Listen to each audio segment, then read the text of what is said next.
Imagine standing on a wide plain thousands of years before the rise of Rome, before the pyramids reached toward the Egyptian sky, before philosophers debated the meaning of existence in Greece, before the names of Alexander, Caesar, or Cleopatra were ever spoken. Stretching before you is a landscape that seems almost impossible to tame. Endless flatlands disappear into the horizon. Summer heat presses down relentlessly. Dust rises with every gust of wind. Rain is scarce, sometimes absent for months at a time. At first glance, it hardly looks like the place where civilization would begin. Yet beneath this harsh landscape lies one of history's greatest opportunities. Two rivers, the Tigris and the Euphrates, flow south from the mountains of what is now Turkey. They twist through plains that today belong mainly to Iraq before emptying into the Persian Gulf. Year after year, these rivers flood their banks. Sometimes the floods are gentle. Sometimes they are violent and destructive. But each time the waters retreat, they leave behind a rich layer of fertile silt. That thin blanket of dark soil transforms otherwise unforgiving ground into some of the most productive farmland on Earth. It was here that humanity crossed one of the greatest thresholds in its entire history. The name Mesopotamia comes from Greek and means the land between the rivers. Long before anyone gave it that name, generations of people discovered that life beside these rivers offered possibilities unlike anything their ancestors had known. They realized that nature could be guided rather than merely endured. Water could be directed, crops could be planned, villages could become permanent. For the first time, the future no longer depended entirely on following migrating animals or gathering whatever nature happened to provide. This transformation did not happen overnight. Thousands of years before around the 8th millennium BCE, villages appeared across the region. Their houses were simple. Most were built from mud mixed with straw and shaped into bricks that hardened beneath the sun.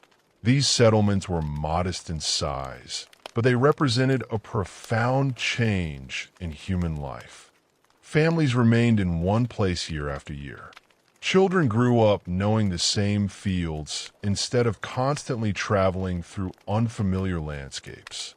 Burial grounds connected generations to the same piece of land.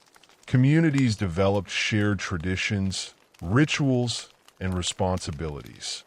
These early villages planted far more than crops. They planted the first roots of organized society. In southern Mesopotamia, however, survival demanded something extra. Unlike the northern regions, rainfall here was unreliable. Fields could not depend on seasonal storms. Without access to river water, crops would fail. Entire communities would disappear. The rivers were both generous and dangerous. They offered abundance, but only to those capable of controlling them. Human ingenuity answered the challenge. People began digging channels that carried water from the rivers into distant fields. At first, these canals were small. A shallow ditch dug by a few families could transform a dry patch of earth into fertile farmland. As villages expanded, so did these irrigation systems. Hundreds of people worked together to maintain embankments, deepen canals, and clear away mud after every flood. Something remarkable happened as these projects grew. Building irrigation required cooperation on a scale never seen before. One family alone could not manage miles of waterways. Entire communities had to organize labor. They had to decide who worked, when repairs would be made, and how water would be shared fairly. Leadership naturally emerged, not because someone declared themselves king, but because coordination became essential. Agriculture flourished. Barley became the dominant crop because it tolerated the region's difficult conditions better than many other grains. Wheat, lentils, chickpeas, onions, dates, flax, and vegetables followed. Harvest became increasingly dependable. Food surpluses appeared. For the first time in history, not everyone needed to spend every waking hour producing food. This single development changed everything. A community with surplus grain could support potters who made better storage jars. It could support carpenters who improved tools. It could support builders, priests, traders, and administrators. Specialization emerged. Human talent diversified. The economy became more complex. Trade expanded beyond neighboring villages. Southern Mesopotamia lacked many essential resources. Good building stone was scarce. Timber suitable for large construction projects was almost non-existent. Metal ores had to be imported from distant mountains. Rather than accepting these limitations, the people adapted. Boats floated down the rivers carrying grain, textiles, pottery, and crafted goods. In return, they received timber from Lebanon, copper from Oman, stone from Anatolia, precious minerals from Iran, and exotic materials carried across astonishing distances. Trade carried more than merchandise. It carried ideas. New techniques spread from settlement to settlement. Artistic styles evolved. Religious symbols traveled alongside merchants. Technology improved because knowledge no longer remained isolated. Around the 6th and 5th millennia BCE, archaeologists identify what is now known as the Ubaid culture. Although these communities did not yet build massive cities, they displayed signs of increasing sophistication. Their houses followed recognizable patterns. Public buildings became larger than ordinary homes. Pottery grew more refined, decorated with elegant painted designs. Temples occupied central positions within settlements, indicating that religion already played an important role in community life. The temple was unlike anything earlier villages had possessed. It was not simply a place for prayer. It became the heart of economic activity. Fields belonging to the temple supplied food. Workers managed storage facilities. Offerings flowed in from surrounding farmland. Religious ceremonies strengthened social unity while simultaneously organizing economic production. Faith and administration developed side by side. This pattern would define Mesopotamian civilization for thousands of years. As centuries passed, villages continued growing. Population increased. Fields expanded farther from the rivers. Canals became more elaborate. Leadership became more organized. The foundations of urban civilization slowly took shape. Then, sometime during the 4th millennium BCE, history accelerated. In southern Mesopotamia, one settlement began growing faster than any other. Its name was Uruk. To understand why historians often describe Uruk as humanity's first true city, it helps to imagine the scale of its transformation. Earlier villages contained perhaps a few hundred residents. Uruk eventually held tens of thousands. Its neighborhoods stretched across an area unlike anything seen before. Streets connected workshops where craftsmen shaped pottery by the thousands.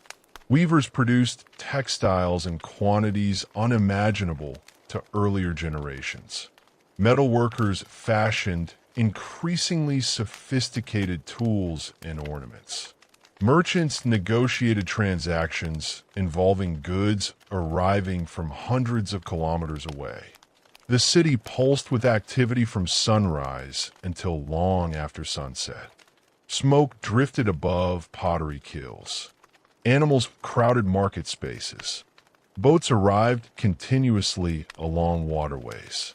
Laborers carried baskets of grain toward enormous storage buildings. Priests performed rituals while administrators counted supplies. Children played beside workshops where artisans perfected their crafts. The city represented something entirely new. Human beings had learned not merely how to survive together. They had learned how to organize complexity. At the center of Uruk stood monumental temple complexes dedicated to powerful deities.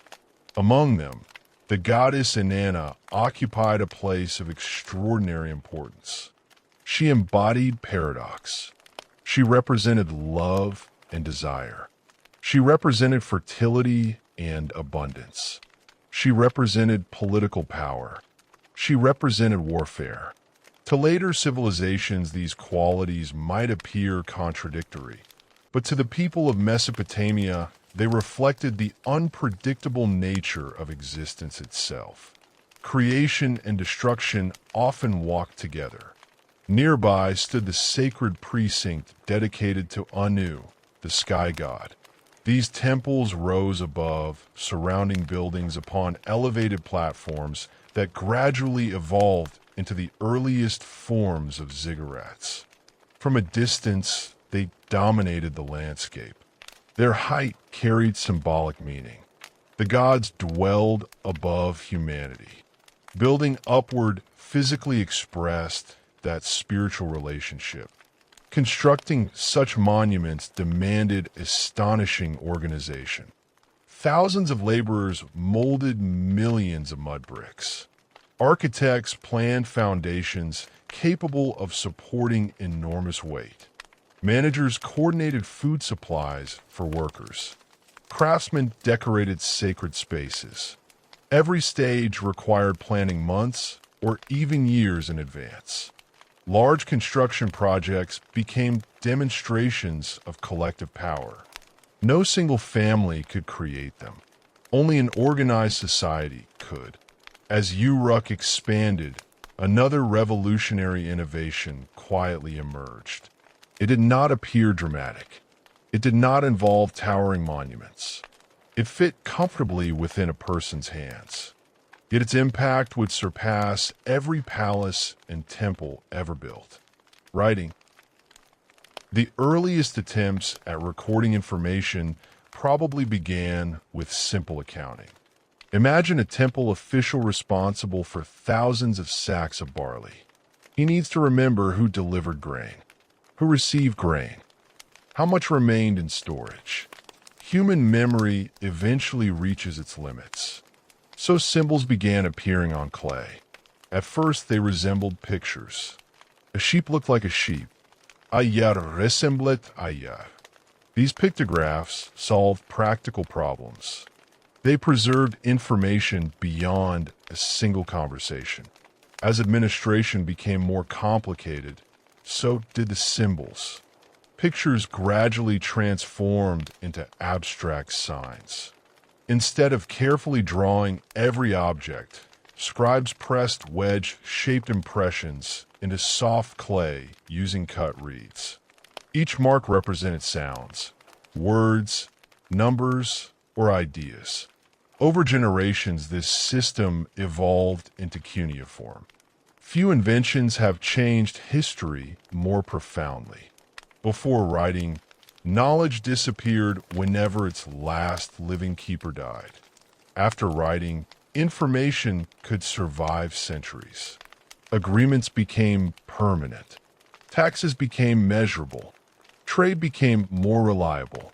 Religious traditions became preservable. Stories could outlive storytellers. History itself could begin. The earliest surviving tablets are wonderfully ordinary.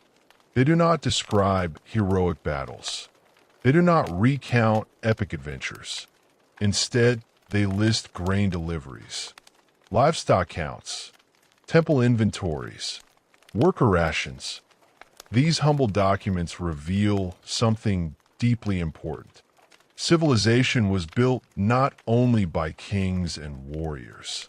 It was built by accountants, by administrators, by anonymous scribes carefully pressing tiny wedges into wet clay. The invention of writing also transformed authority. Rules could now be recorded. Orders could travel farther than the voice of the ruler. Records allowed governments to remember. Memory itself became institutional. Alongside writing, mathematics advanced rapidly. The people of Mesopotamia developed a numerical system based largely on 60. At first glance, 60 may seem like an unusual choice. Yet it divides evenly by many different numbers, making calculations remarkably flexible. Its legacy remains everywhere today. 60 seconds form 1 minute. 60 minutes form 1 hour. A circle contains 360 degrees. Every glance at a clock quietly acknowledges mathematical decisions made over 4,000 years ago beside the Tigris and Euphrates. Innovation spread beyond administration. The potter's wheel increased production dramatically. Instead of shaping every vessel entirely by hand, artisans rotated clay smoothly while forming symmetrical pots. The wheel itself eventually found new applications. Transport improved. Carts moved heavier loads. Agricultural productivity increased. Construction accelerated. Metallurgy also advanced. Copper tools gradually gave way to bronze. Bronze required combining copper with tin. The resulting alloy proved stronger and more durable than either material alone. Bronze axes cleared land more efficiently. Bronze plows improved farming. Bronze weapons altered warfare forever. As prosperity increased, society became increasingly layered. At the top stood rulers whose authority blended political leadership with religious legitimacy. Powerful priests oversaw temple economies. Merchants accumulated wealth through trade. Skilled artisans enjoyed respected positions. Farmers remained the foundation of society. Laborers sustained construction and agriculture. At the lowest levels stood enslaved individuals, many captured during warfare or forced into servitude because of debt. This hierarchy reflected growing complexity rather than sudden cruelty. Managing large populations required specialized roles. Yet increasing specialization also produced inequality. Success brought new tensions. Prosperous cities competed. Water remained precious. Canals crossing one territory could affect harvests elsewhere. Control over fertile land meant wealth. Control over trade routes meant influence. Control over temples meant legitimacy.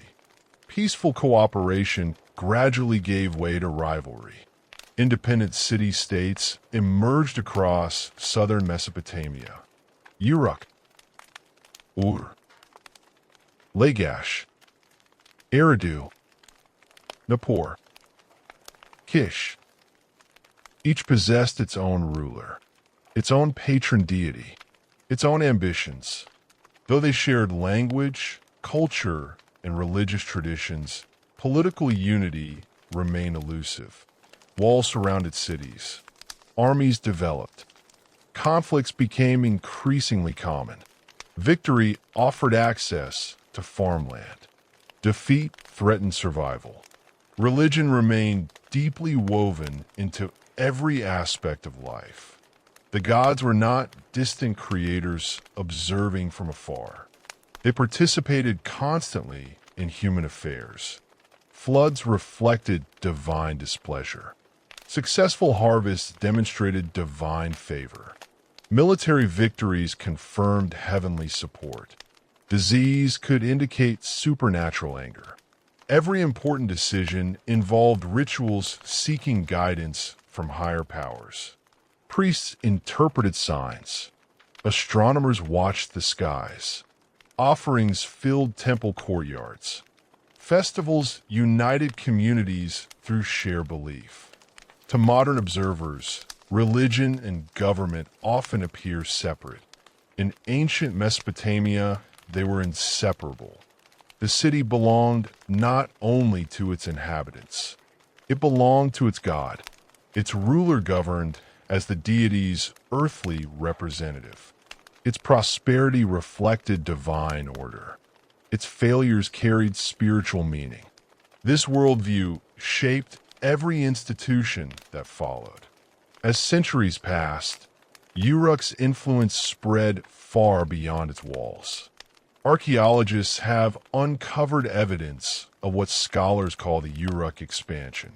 Across distant regions appear familiar pottery styles, recognizable administrative practices, architectural similarities, shared artistic traditions. Whether through trade, migration, or cultural influence, the ideas born in southern Mesopotamia traveled astonishing distances. The first cities inspired others. The first bureaucracy became a model. The first writing system encouraged adaptation. The first experiments in organized civilization multiplied. Yet success also created vulnerability. Larger populations demanded greater harvests. Expanding irrigation required constant maintenance. Political competition intensified. Power became increasingly concentrated in the hands of ambitious rulers. The age of villages had ended forever. Human history had entered the age of cities. And with cities came something entirely new. The struggle not merely to survive, but to dominate. As the first cities expanded across southern Mesopotamia, the rhythm of daily life changed in ways no earlier generation could have imagined. Dawn no longer meant simply walking into nearby fields with simple tools. It meant merchants opening storehouses filled with grain gathered from hundreds of farms. It meant craftsmen preparing workshops that specialized in a single trade. It meant priests climbing temple stairways before sunrise to perform rituals believed to keep the universe itself in balance. It meant scribes pressing fresh clay into smooth tablets before recording transactions that would determine how food, labor, and wealth moved through an entire city. The city had become a living organism. Every person depended upon countless others. The farmer relied on canal builders to bring water. The canal builders relied on toolmakers to produce stronger equipment. The toolmakers relied on merchants to import copper and tin from distant lands. The merchants depended on scribes to record agreements. The scribes relied on temples to educate them. The temples depended on farmers to produce offerings. Every occupation connected to another. For perhaps the first time in history, thousands of strangers who were not related by blood learned to function as a single society. It was anything but ordinary then. Human beings had discovered something entirely new. Cooperation on a massive scale. Across southern Mesopotamia, cities continued multiplying. Ur grew beside the Euphrates into a prosperous center of commerce. Lagash developed fertile agricultural lands supported by an impressive irrigation network. Eridu, one of the oldest sacred settlements in the region, remained deeply associated with the god Enki, the divine patron of wisdom and fresh water. Nippur occupied a unique position unlike any other city. Although it was not always the most powerful politically, it became the spiritual heart of Sumer. Its great temple honored Enlil, one of the highest gods in the Mesopotamian pantheon. Control of Nippur carried immense symbolic importance. A ruler who gained recognition there could claim far greater legitimacy than military victory alone could provide. This relationship between religion and politics shaped nearly every major decision. No king could simply declare himself powerful. He needed divine approval, or at least the appearance of it. The people believed that every city belonged first to its patron deity. The king did not own the city. He governed it on behalf of the god. That distinction mattered. A successful harvest reflected the deity's favor. Military victory confirmed divine support. Disaster suggested heavenly anger. For this reason, rulers invested enormous resources into temples. These sacred complexes were far more than places of worship. They functioned almost like miniature governments. Temple estates owned farmland. Temple officials supervised workers. Temple storehouses distributed grain.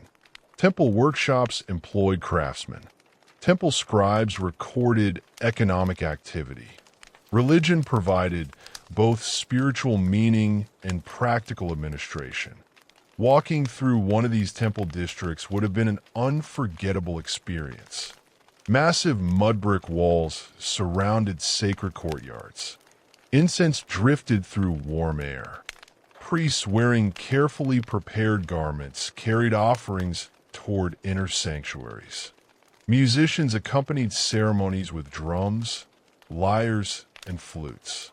Pilgrims arrived carrying baskets of grain, livestock, fruit, and woven cloth.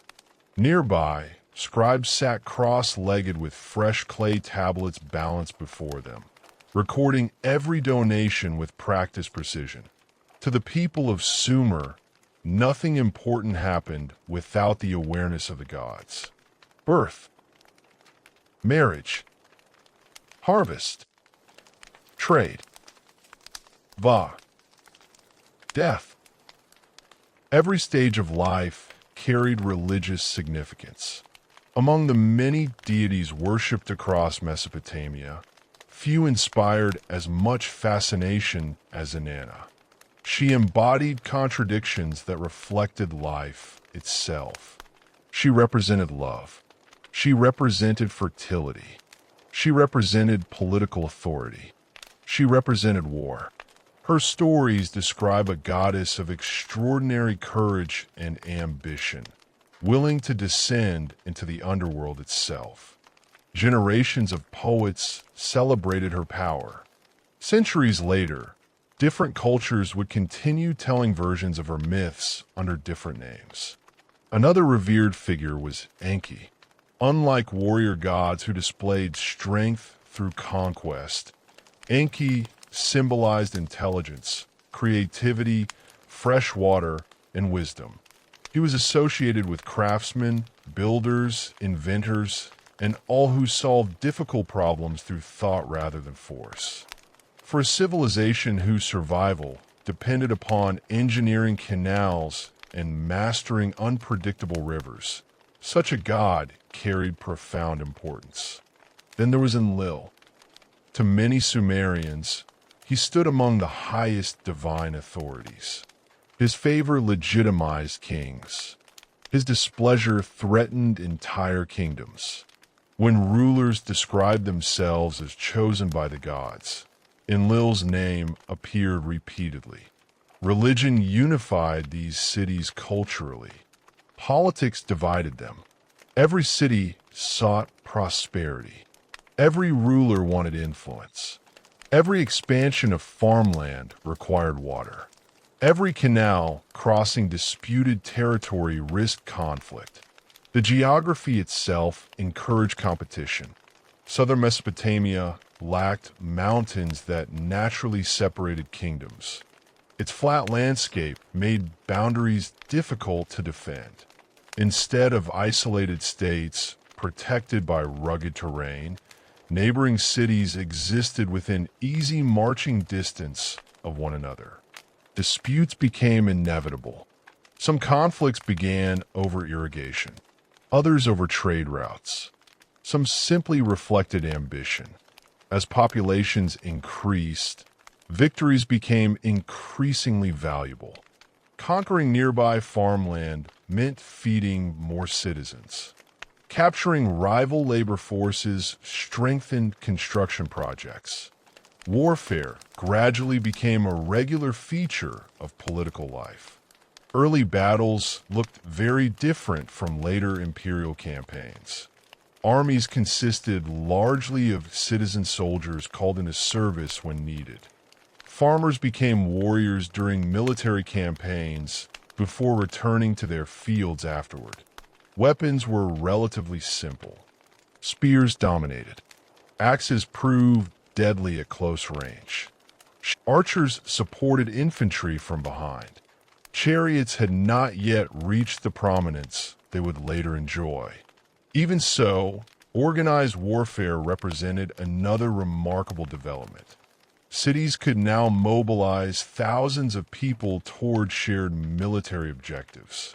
Victory required planning, supply systems, leadership, communication. All of these demanded increasingly sophisticated government. As conflict intensified, leadership evolved. Earlier communities had often relied upon councils of elders or respected religious figures. Now cities increasingly look towards strong individuals capable of organizing armies, supervising public works, and maintaining order. These leaders gradually became kings. The Sumerian word most often associated with kingship was Lugal. Literally, it meant big man. The title sounds surprisingly modest compared with later royal claims. Yet its implications were enormous. The Lugal directed armies, managed diplomacy, oversaw construction, judged disputes, sponsored temples, collected tribute, protected canals, maintained order. His responsibilities touched nearly every aspect of urban life. Still, even kings operated within limits. Their authority depended upon religious legitimacy. A ruler who ignored the gods risked losing public support. Temple officials possessed enormous influence. Priests interpreted divine will. Festivals reaffirmed sacred traditions. Royal power remained closely intertwined with religious institutions. Some historians have described Mesopotamian government as one of humanity's earliest partnerships between political administration and organized religion. Neither institution functioned entirely without the other. As administration expanded, literacy became increasingly valuable. Learning to read and write cuneiform demanded years of discipline training. Students attended schools, often attached to temples. Education was rigorous. Young scribes copied symbols repeatedly, and again, and again. Hundreds of individual signs had to be memorized. Mistakes invited correction, sometimes severe correction. Clay tablets recovered by archaeologists reveal exercises almost identical to school assignments. Repeated vocabulary lists, mathematical calculations, practice contracts, model letters. Even complaints from frustrated students survive across thousands of years. One humorous tablet describes a student's difficult day. He arrives late. His teacher scolds him. Another instructor criticizes his handwriting. A third reprimands his behavior. Although separated from us by 4 millennia, the experience feels surprisingly familiar. Literacy granted access to government, commerce, religion, diplomacy, law. Knowledge itself became a form of power. The written word soon expanded beyond accounting. Voyant l'inscription célébratait de victory. Religious hymns honored the gods. Contracts formalized agreements. Legal decisions established precedents. Poetry preserved stories once passed only through oral tradition. Writing transformed memory into permanence. It also transformed history itself. Before written records, the past depended entirely upon recollection. After writing, rulers could compare events separated by generations. Families could preserve inheritance agreements. Merchants could prove ownership. Cities could remember. Meanwhile, technological innovation continued. The potter's wheel became increasingly efficient.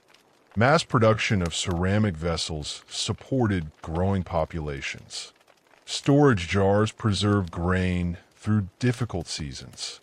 Large amphorae transported oil and beer. Decorated pottery reflected artistic expression alongside practical necessity. Textile production expanded dramatically. Flax and wool became valuable commodities. Skilled weavers produced cloth not only for local use, but also for export. Some temple workshops employed large numbers of workers dedicated exclusively to spinning and weaving. These textiles became one of southern Mesopotamia's most important trade goods. Trade itself reached astonishing distances. Merchant expeditions traveled toward Anatolia seeking metals. Others moved east toward the Iranian plateau. Still others sailed south along the Persian Gulf. Evidence suggests commercial contact eventually extended as far as the Indus Valley civilization. Imagine that for a moment. Thousands of years before classical Greece, long before Rome, networks already connected civilizations separated by deserts, mountains, and seas. Ideas traveled with merchants. Foreign techniques appeared in distant workshops. Luxury goods became symbols of status. One remarkable invention emerged from these expanding economic relationships. The cylinder seal, a small carved stone cylinder, small enough to fit comfortably within a person's hand. Its surface displayed intricate designs, scenes of worship, animals, gods, royal ceremonies. When rolled across wet clay, the cylinder left behind a continuous impression. Each seal functioned almost like a personal signature. Officials authenticated documents. Merchants secured containers. Administrators protected storage rooms. Forgery became far more difficult. Every seal expressed individual identity through carefully chosen imagery. Many survive today. Tini masterpieces preserving astonishing artistic detail. Art flourished in many forms. Stone statues portrayed worshippers with hands folded in prayer. Large eyes dominated their faces. Modern viewers sometimes find these sculptures unusual. To the Sumerians, those oversized eyes symbolized constant attentiveness toward the gods. Devotion never slept. Reliefs carved into stone commemorated victories. Musicians performed with beautifully crafted lyres. Jewelry fashioned from gold, silver, and precious stones demonstrated extraordinary craftsmanship. These are not crude beginnings. They reveal highly developed artistic traditions already thriving more than 4,000 years ago. Literature also emerged from this creative environment. Many stories that would later influence world mythology began here. Tales of creation, floods, heroes, divine judgment, human mortality, Gilgamesh. Whether every detail surrounding him reflects historical reality remains uncertain. The Sumerian king list names him as a ruler of Uruk. Archaeological evidence suggests someone bearing that name may indeed have lived. Over time, however, history blended with legend. Gilgamesh became something larger than a king. He became the ideal hero, powerful beyond ordinary men, restless, ambitious, proud, yet deeply human. His adventures would eventually become the Epic of Gilgamesh, one of humanity's oldest surviving literary masterpieces. Long before the epic reached its final written form, stories about Gilgamesh already circulated among Sumerian storytellers. Children likely heard them beside evening fires. Traveling merchants carried them between cities. Priests adapted them into religious traditions. Each generation added details. The hero evolved along. While literature celebrated heroes, reality remained far less peaceful. Competition among the city-states intensified. One famous conflict erupted between Lagash and Umma. The dispute centered largely upon fertile borderlands and access to agricultural resources. For years, tensions simmered. Eventually, they exploded into open warfare.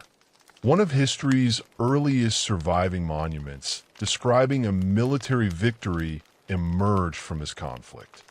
Today, it is known as the Stele of the Vultures. Carved into limestone, it portrays King Eannatum of Lagash leading disciplined ranks of soldiers. Enemies lie crushed beneath advancing troops. Vultures circle overhead carrying severed heads.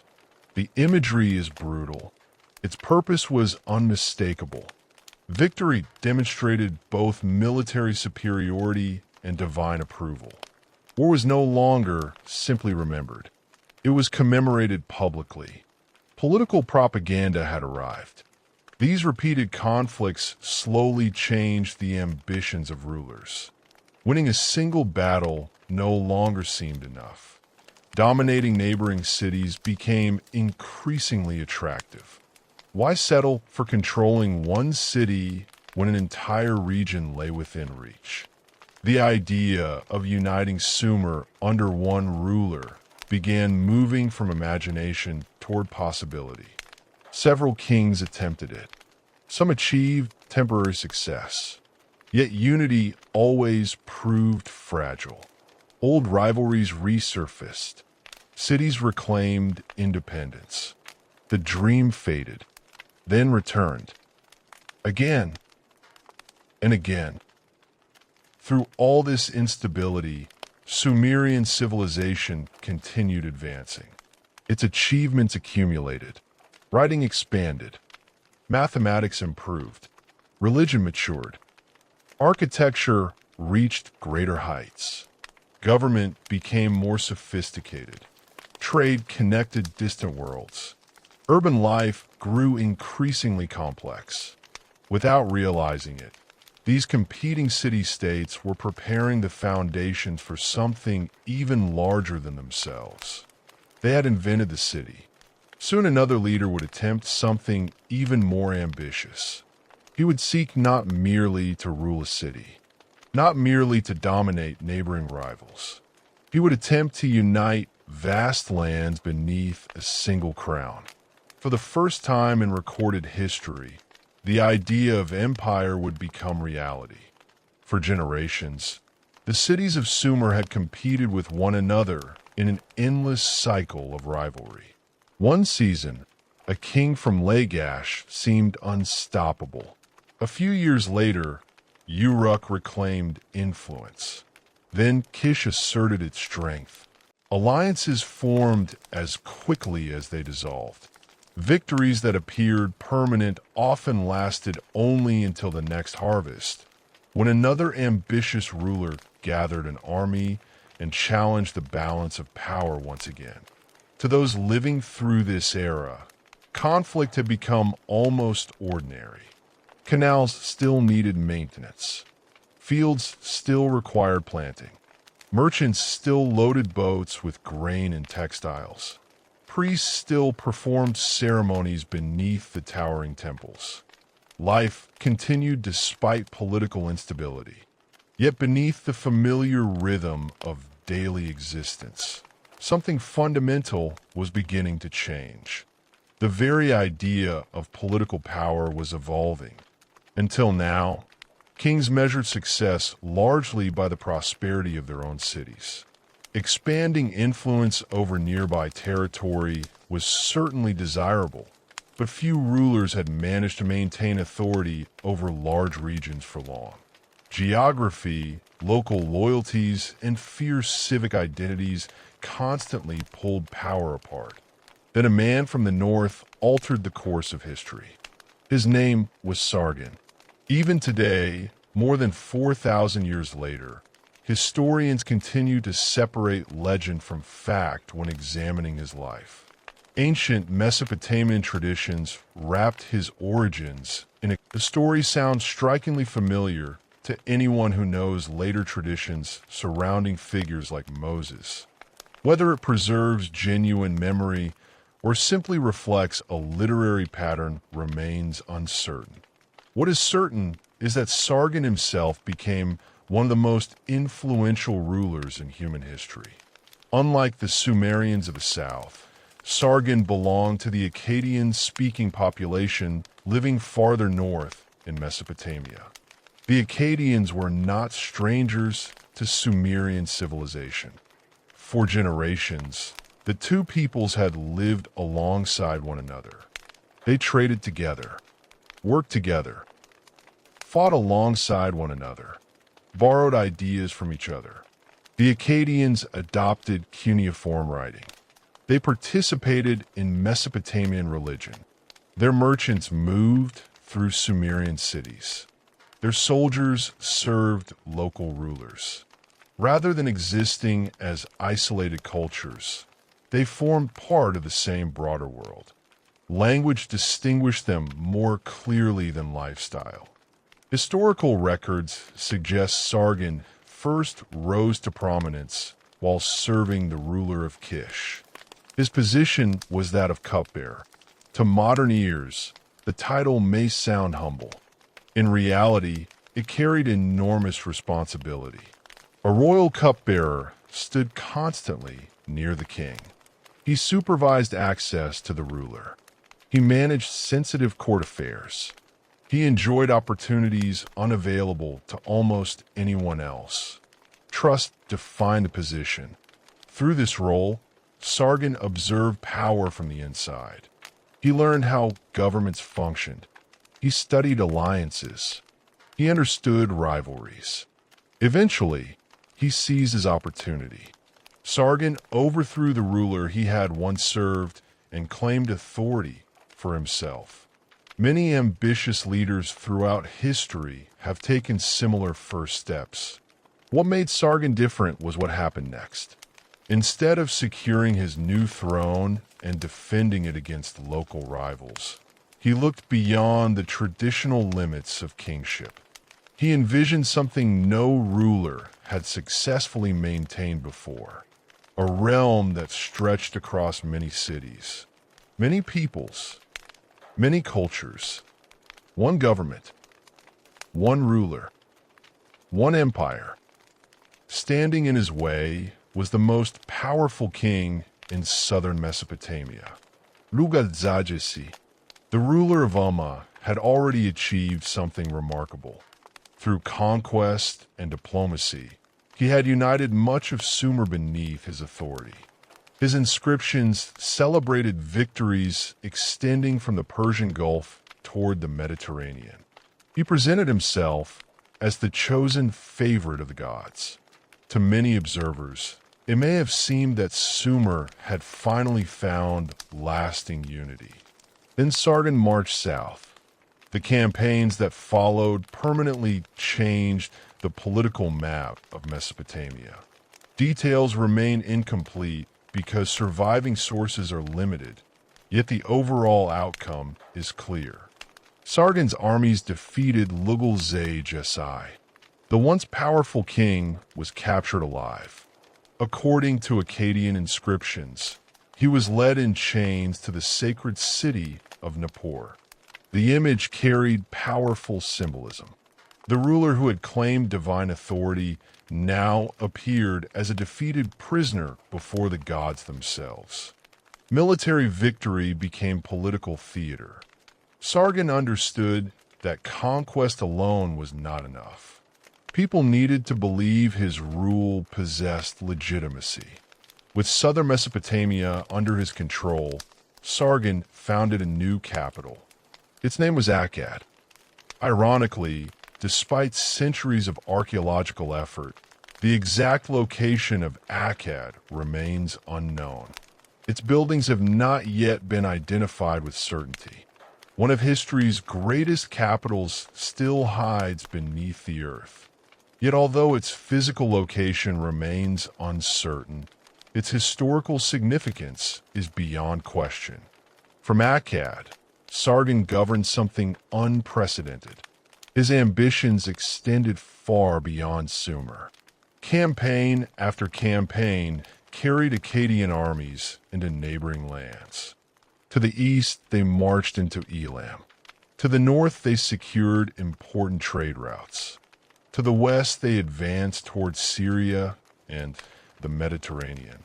Ancient inscriptions naturally exaggerate royal achievements, as kings throughout history often did.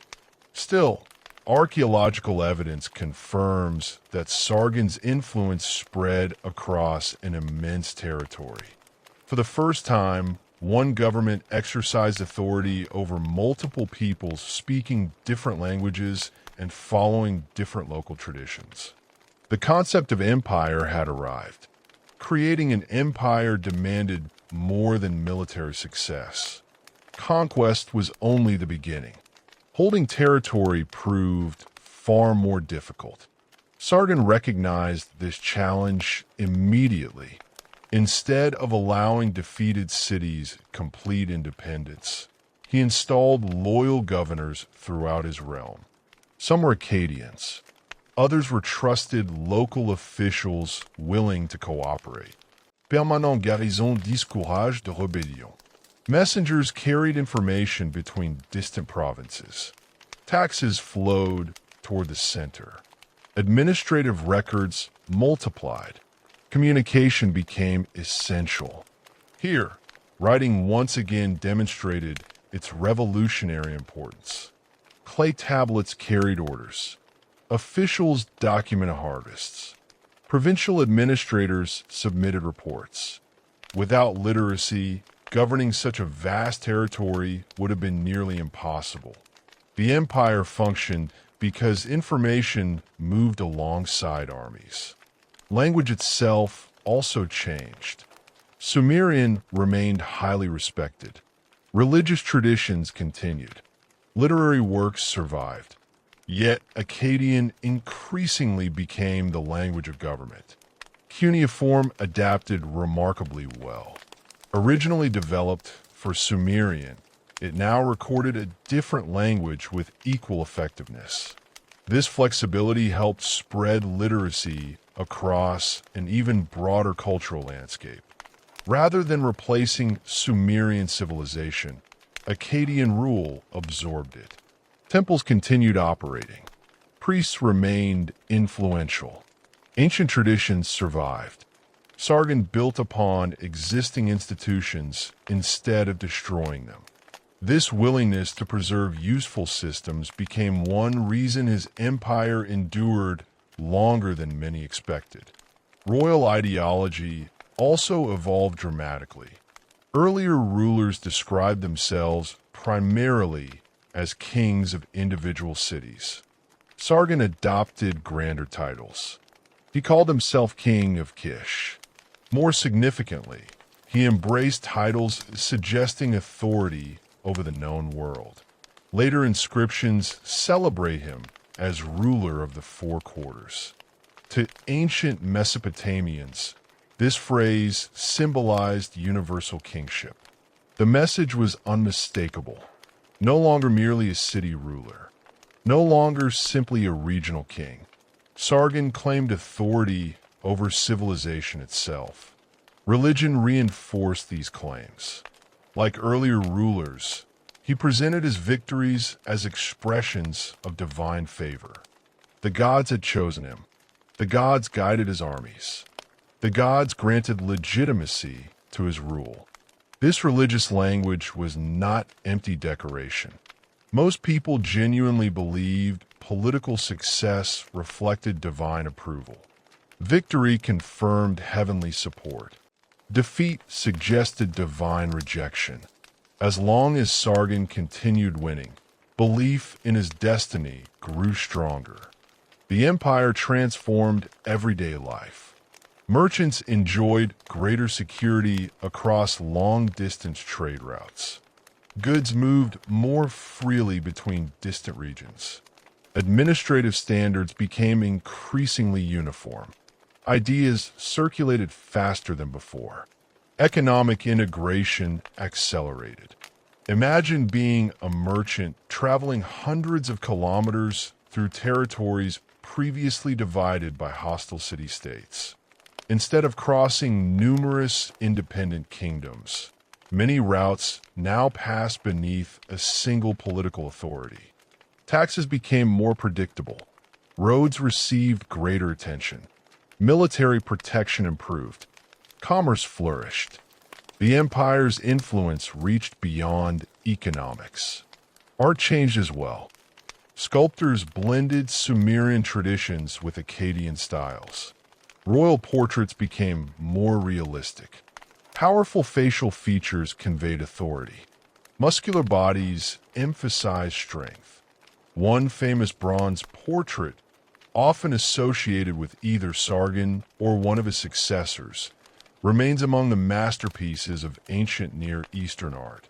The face displays remarkable confidence. Carefully shaped beard, piercing eyes, strong jaw. Even after thousands of years, it projects unmistakable authority. Among Sargon's most fascinating decisions involved his own daughter. In Hejuana, he appointed her high priestess of the moon god Nana at the city of Uar.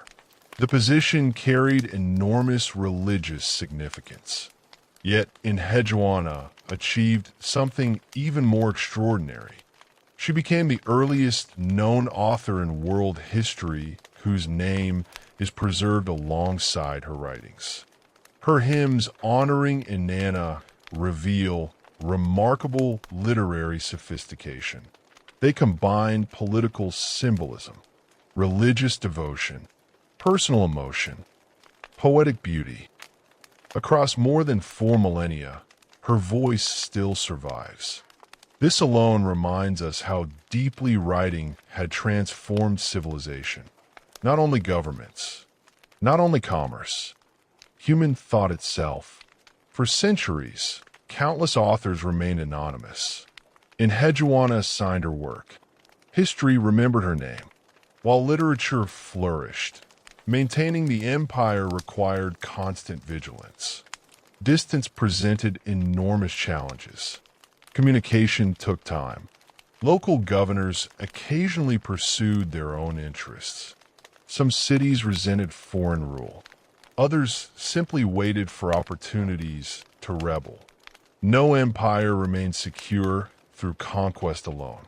Sargon spent much of his reign responding to revolts, suppressing uprisings, reasserting authority, demonstrating that imperial power remained real.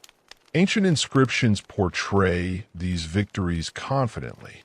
As always, royal texts emphasize success while minimizing difficulties. Yet the frequency of military campaigns suggests governing such a vast territory demanded continuous effort. Power had to be renewed repeatedly, not merely proclaimed. When Sargon eventually died after ruling for several decades, he left behind something unprecedented. Not simply conquered cities, not merely accumulated wealth. He left an imperial system. His sons inherited not a kingdom, but an empire. Maintaining it would prove challenging. His immediate successors faced rebellions almost immediately. Several provinces tested the strength of the new government. Yet despite these crises, the Akkadian state survived. Generation after generation, Sargon's dynasty continued shaping Mesopotamia. Then one ruler carried imperial ideology even further. His grandson, Naram-Sin. If Sargon had created the empire, Naram-Sin sought to elevate its ruler almost beyond humanity. Previous kings claimed divine favor. Naram-Sin claimed something astonishing. He declared himself divine. This represented a dramatic departure from earlier tradition. The gods had always stood above kings. Now, one king crossed that boundary. Royal inscriptions placed the divine determinative before his name. Art portrayed him wearing the horned crown normally reserved for deities. He no longer appeared merely chosen by heaven. He appeared as heaven's equal representative upon earth. One extraordinary monument captures this transformation beautifully. The victory stele of Naram-Sin. Unlike earlier reliefs where kings stand alongside orderly rows of soldiers, Naram-Sin dominates the composition. He climbs a mountain. Enemies fall beneath his feet. His larger figure towers above ordinary men. Stars shine overhead, representing divine approval. The entire monument communicates overwhelming confidence. The king stands almost alone between humanity and the heavens. Such imagery reflected the growing power of imperial kingship. Yet it also hinted at danger. When rulers claim divine status, expectations become impossible to satisfy. Every defeat appears catastrophic. Every failure invites questions about heavenly favor. Later Mesopotamian traditions remembered Naram-Sin with both admiration and caution. Some literary texts portrayed his pride as provoking divine anger. Whether these stories preserve historical memory or later moral lessons remains debated. They nevertheless reveal an enduring concern. Power without restraint could threaten even the greatest empire. Despite military brilliance, the Akkadian Empire faced challenges no ruler could completely control. Climate shifted. Harvests fluctuated.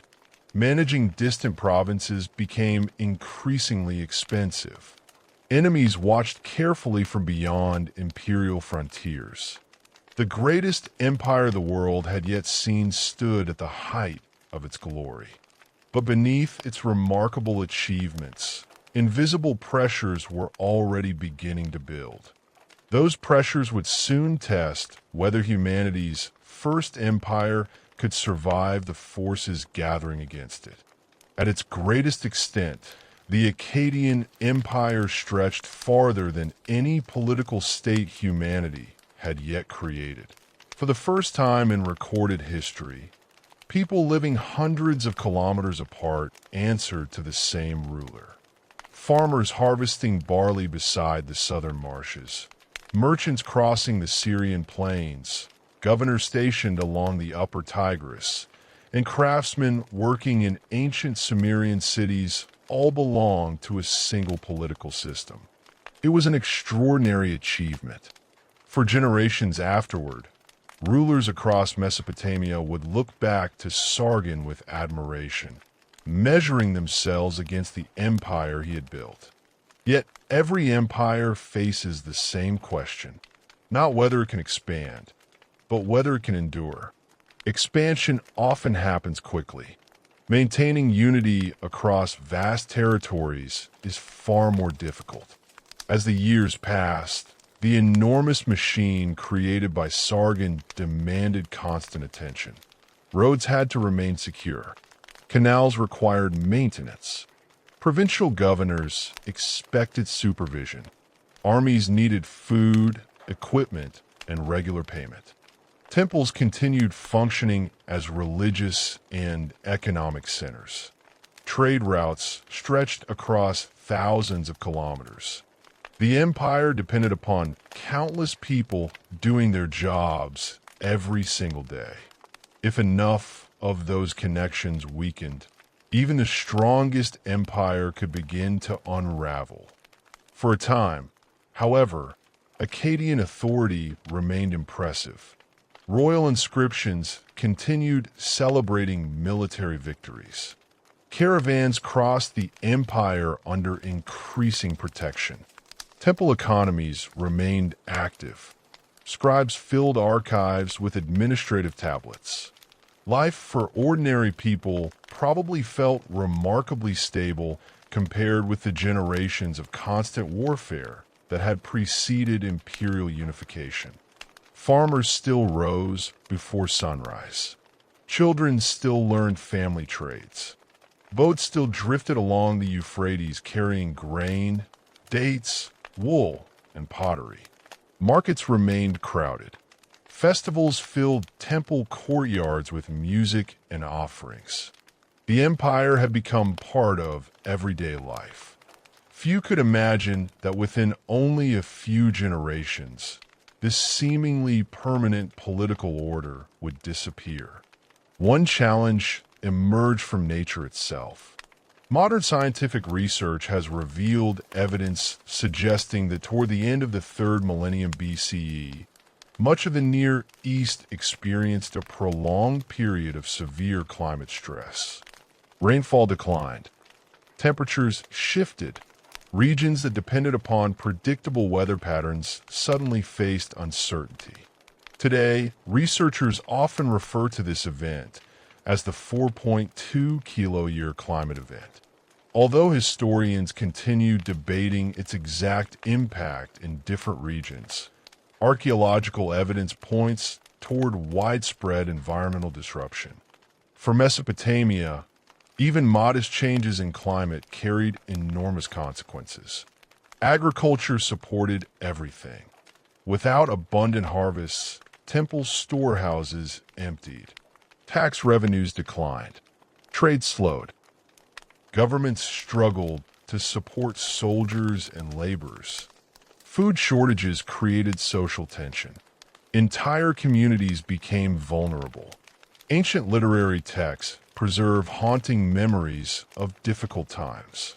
Fields yielded little. Canals no longer produced the expected abundance. Granaries that once overflowed with grain stood nearly empty. Whether these descriptions reflect literal famine or poetic exaggeration, they preserve a powerful cultural memory of hardship. Nature had reminded humanity that even the greatest empire remained dependent upon forces beyond its control. Environmental stress alone did not destroy Akkad. Political problems intensified simultaneously. As powerful rulers disappeared, weaker successors struggled to command the same loyalty. Provincial governors gained confidence. Local ambitions resurfaced. Cities that had accepted imperial authority began reconsidering their independence. The farther a province lay from the imperial center, the more difficult it became to enforce obedience. Communication required time. Armies required supplies. Rebellion often spread faster than imperial response. External enemies also watched carefully. Beyond the eastern frontier lived mountain peoples whom Mesopotamian sources called the Gudians. Their homeland lay within the rugged Zagros Mountains. Unlike the settled agricultural civilizations of southern Mesopotamia, these communities occupied very different landscapes. Ancient Sumerian and Akkadian writers described them as uncivilized outsiders. Such descriptions almost certainly reflect cultural prejudice as much as historical reality. Victorious civilizations frequently portray their enemies in harsh terms. Even so, there is little doubt that Gudian groups moved into Mesopotamia during the empire's final years. Whether they invaded suddenly or entered gradually remains debated. Either way, They arrived at a moment when Akkadian authority had already weakened. Instead of confronting a confident empire, they encountered a political system under immense strain.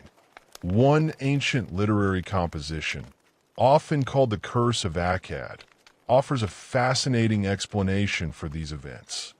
According to this text, the disaster resulted from divine punishment. The story claims that Naram's sin, proud of his own greatness, offended the chief god Enlil by attacking the sacred city of Nippur. The gods responded with terrible anger. They withdrew their protection. Famine spread. Foreign invaders entered the land. Cities suffered ruin. Modern historians do not read this account as literal history. Rather, it reveals how Mesopotamians understood catastrophe. Political collapse could never be separated from religion. If an empire failed, people naturally asked what had gone wrong in the relationship between humanity and the gods. Disaster possessed moral meaning. By the end of the 22nd century BCE, the Akkadian Empire had effectively dissolved. The centralized government disappeared. Provincial officials reclaimed local authority. Trade networks contracted. The great experiment begun by Sargon had come to an end. Yet civilization itself did not vanish. Life continued. Fields remained under cultivation. Temples still functioned. Families adapted. Cities survived. History rarely moves in simple endings. Instead, one age gradually gives way to another. The period that followed has often been described in older scholarship as a dark age. Modern historians use that description more cautiously. Certainly, political unity disappeared. Administrative records became less abundant. Large-scale construction slowed. Some settlements declined. But human society continued. Communities reorganized themselves. Local rulers emerged. Economic activity persisted. Among the cities that weathered these difficult decades, Lagash became particularly important. There, a remarkable ruler named Gudea came to power. Unlike the great conquerors before him, Gudea did not define his reign through imperial expansion. His inscriptions emphasize something different: peace, justice, construction, religious devotion. Again and again, Gudea described himself not as a terrifying warrior, but as a faithful servant of gods. His surviving statues reinforce this image. They portray him seated calmly, hands folded respectfully in prayer. Plans for temple buildings rest upon his lap. Strength appears through wisdom rather than violence. His reign reminds us that Mesopotamian kingship contained many possible models. Not every successful ruler relied primarily upon conquest. Gudea invested enormous resources into rebuilding temples.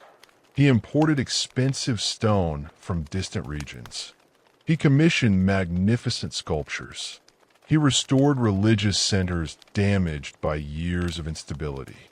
His inscriptions carefully describe where construction materials originated: timber from Lebanon, stone from Oman, copper from distant mountains. Even during politically fragmented times, international trade continued connecting civilizations across astonishing distances. Perhaps most importantly, Gudea demonstrated that Sumerian culture remained vibrant. Its language endured. Its religion flourished. Its artistic traditions continued evolving. The collapse of Akkad had not erased the civilization beneath it. It had merely changed the political landscape. While Gudea restored prosperity in Lagash, events elsewhere prepared an even larger revival. A leader named Utu Hegel emerged in the city of Uruk.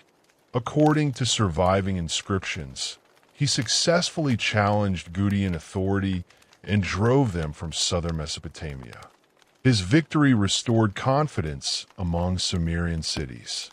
Yet it would not be Utu-Hegel who ultimately reunited the region. That achievement belonged to another ruler, Ur-Nammu. His rise marked the beginning of one of Mesopotamia's most remarkable recoveries. Around the end of the 22nd century BCE, Ur-Nammu established himself as king of Ur. From there, he gradually reunited much of southern Mesopotamia. Historians know this state today as the Third Dynasty of Ur, or simply Ur-3. Some also call it the Neo-Sumerian Empire because it represented a powerful revival of Sumerian political and cultural traditions. Ur-Nammu ruled differently from many earlier conquerors. Military success certainly mattered. No ruler could ignore security. But his greatest legacy lay elsewhere. Administration, law, construction, organization. He understood that rebuilding civilization required more than victorious armies. It required institutions. One of his earliest priorities involved restoring order after decades of instability. Canals received repairs. Fields returned to cultivation. Trade resumed.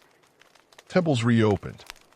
Government archives expanded rapidly. Once again, scribes filled clay tablets with records documenting taxes, harvests, labor assignments, and legal agreements. The machinery of organized civilization began operating with renewed efficiency. Ur itself flourished. Already ancient by this point, the city entered a new golden age. Its skyline became dominated by one of Mesopotamia's greatest architectural achievements, the great ziggurat of Ur. Unlike the Egyptian pyramids, which primarily served as royal tombs, Mesopotamian ziggurats functioned as elevated temple platforms. The great ziggurat rose in massive step terraces above the surrounding city. Constructed from millions of mud bricks, strengthened by baked outer layers and waterproof bitumen, it stood as both an engineering achievement and a religious statement. Wide staircases ascended toward the summit. At the top stood a shrine dedicated to Nana, the moon god and patron deity of Ur. To the people below, the towering structure symbolized the connection between heaven and earth. It announced to every visitor that divine order had returned. Imagine approaching Ur during this period. Long before reaching the city walls, the ziggurat would dominate the horizon, its immense form rising above flat plains, its bright surfaces catching sunlight, its terraces crowded with priests preparing ceremonies, smoke from offerings drifting upward toward the sky. Few buildings anywhere in the world inspired such awe.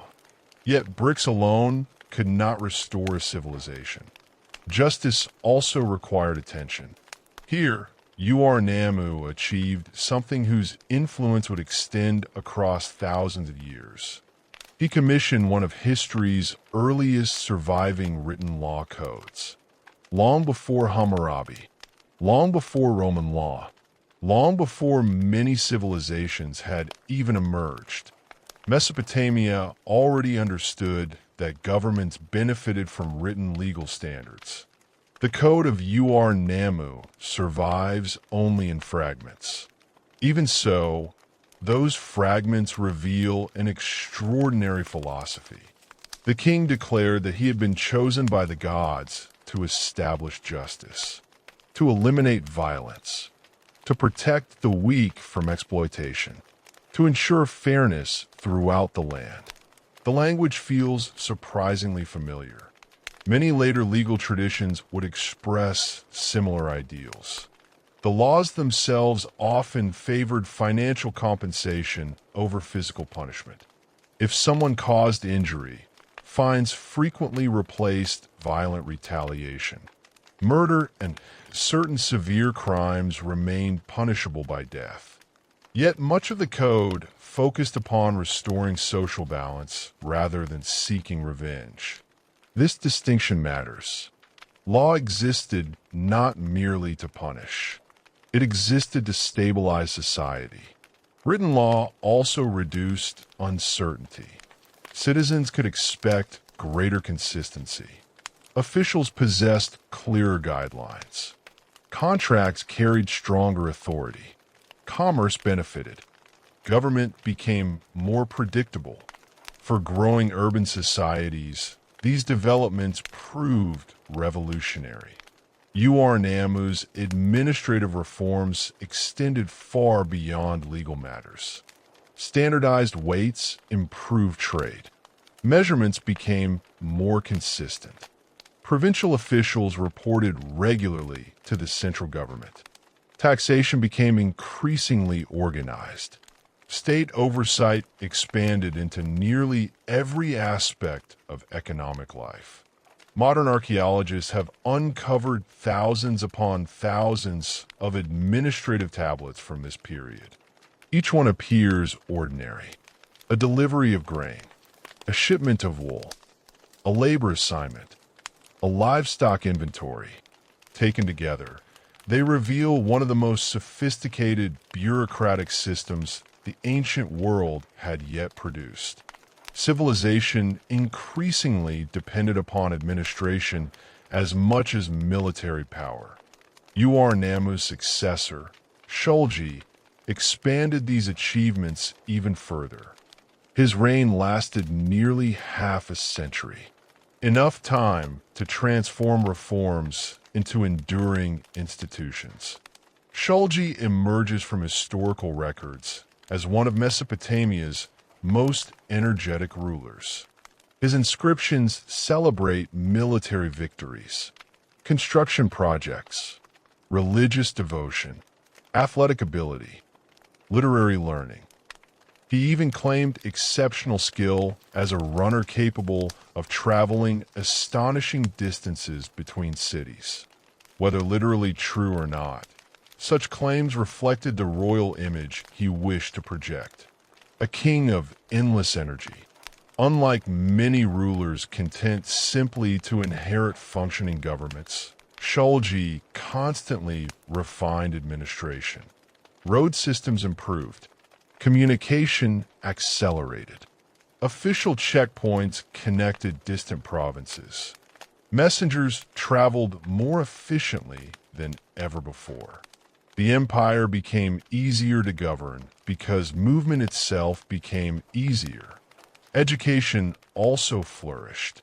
Tablet schools expanded. Students copied literary masterpieces alongside administrative documents. The Sumerian language gradually ceased being the everyday spoken language of most people. Akkadian increasingly dominated daily conversation. Yet Sumerian remained the language of scholarship, religion, and formal education. Its role resembled that of Latin many centuries later in medieval Europe. Even after ordinary speech changed, learned traditions preserved the older language. This decision would have lasting consequences. Because scribes continued copying Sumerian literature, many of humanity's oldest stories survived. Without those schools, countless works might have disappeared forever. The Neo-Sumerian revival represented something remarkable. A civilization consciously preserving its own past. It understood history. It valued memory. It believed ancient wisdom deserved protection. These attitudes toward learning would shape Mesopotamian culture for centuries to come. Yet despite all these accomplishments, the restored empire still faced familiar dangers. Its borders stretched across difficult terrain. Powerful neighbors watched from beyond its frontiers. Maintaining such an efficient bureaucracy demanded enormous resources. Heavy taxation created resentment. Forced labor obligations burdened ordinary people.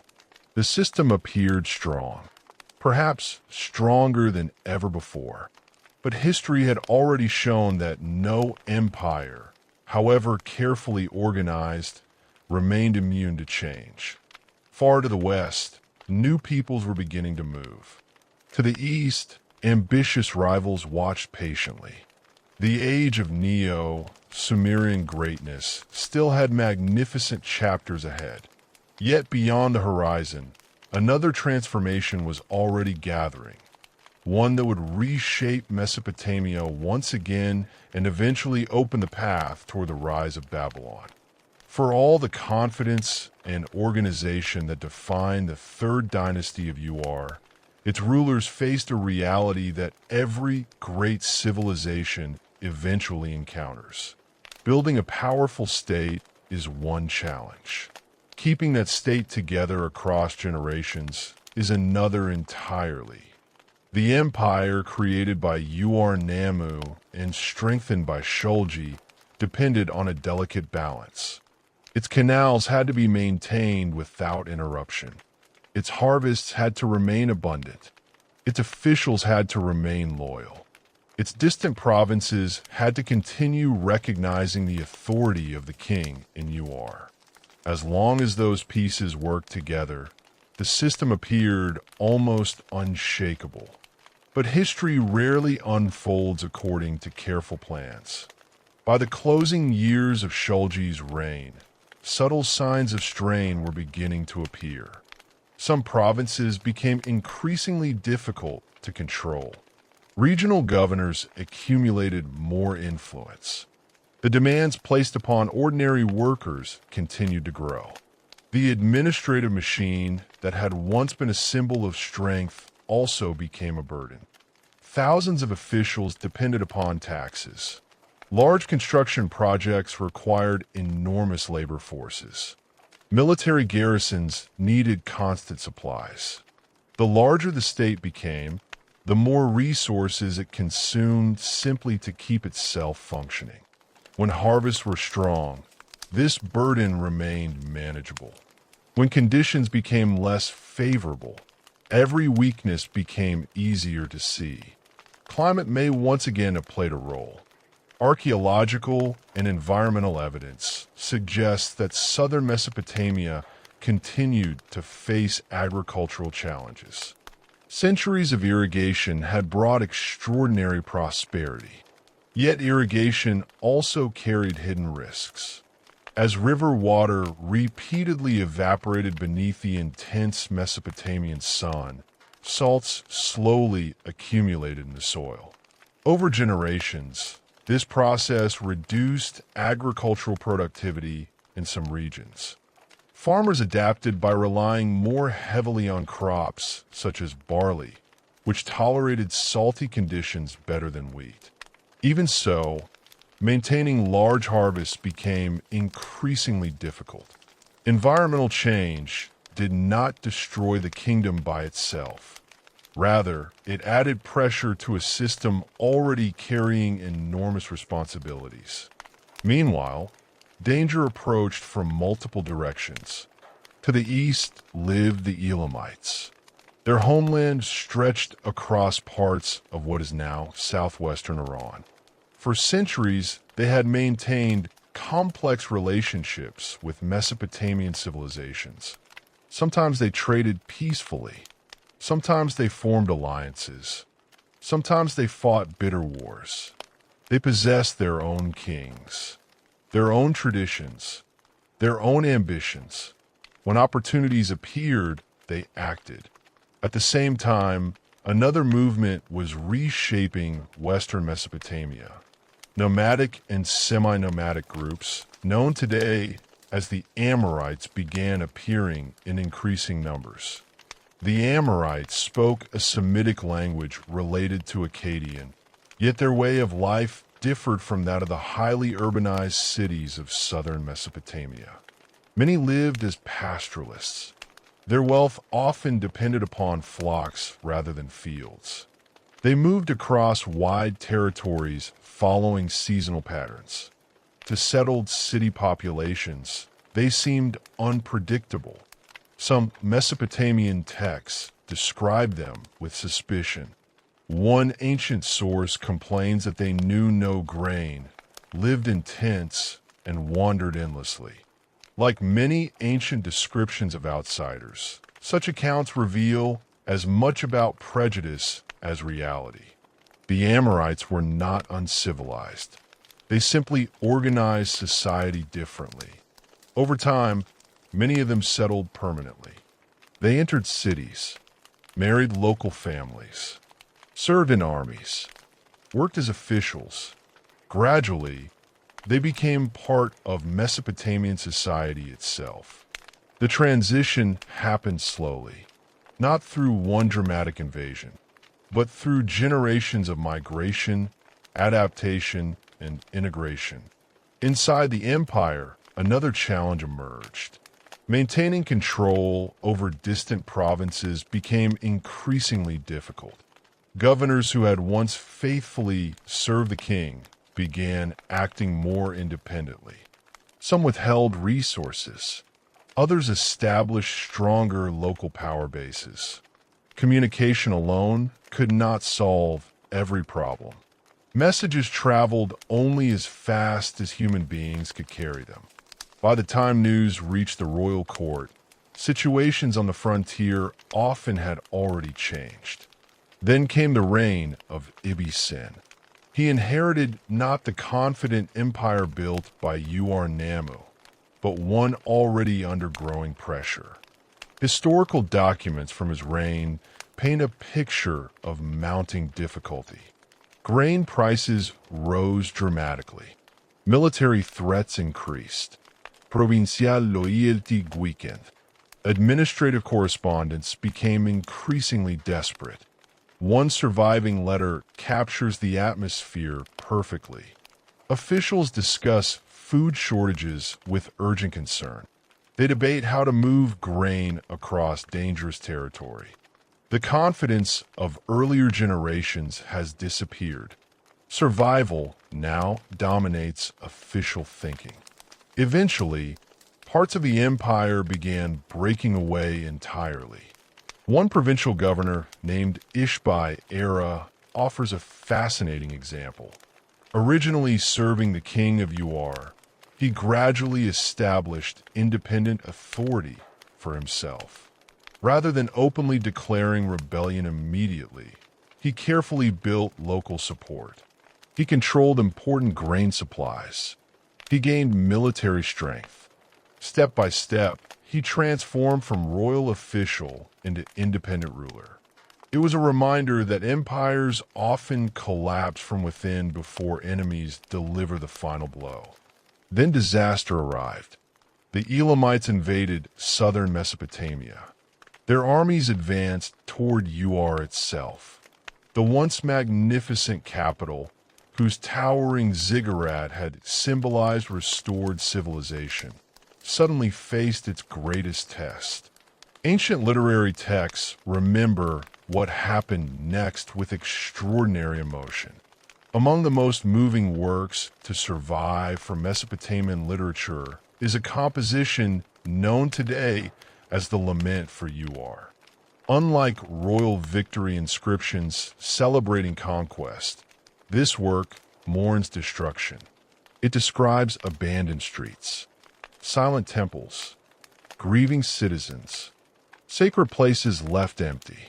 The city itself becomes almost a living character whose suffering reflects the sorrow of an entire civilization. Modern readers should remember that such laments combine poetry with historical memory.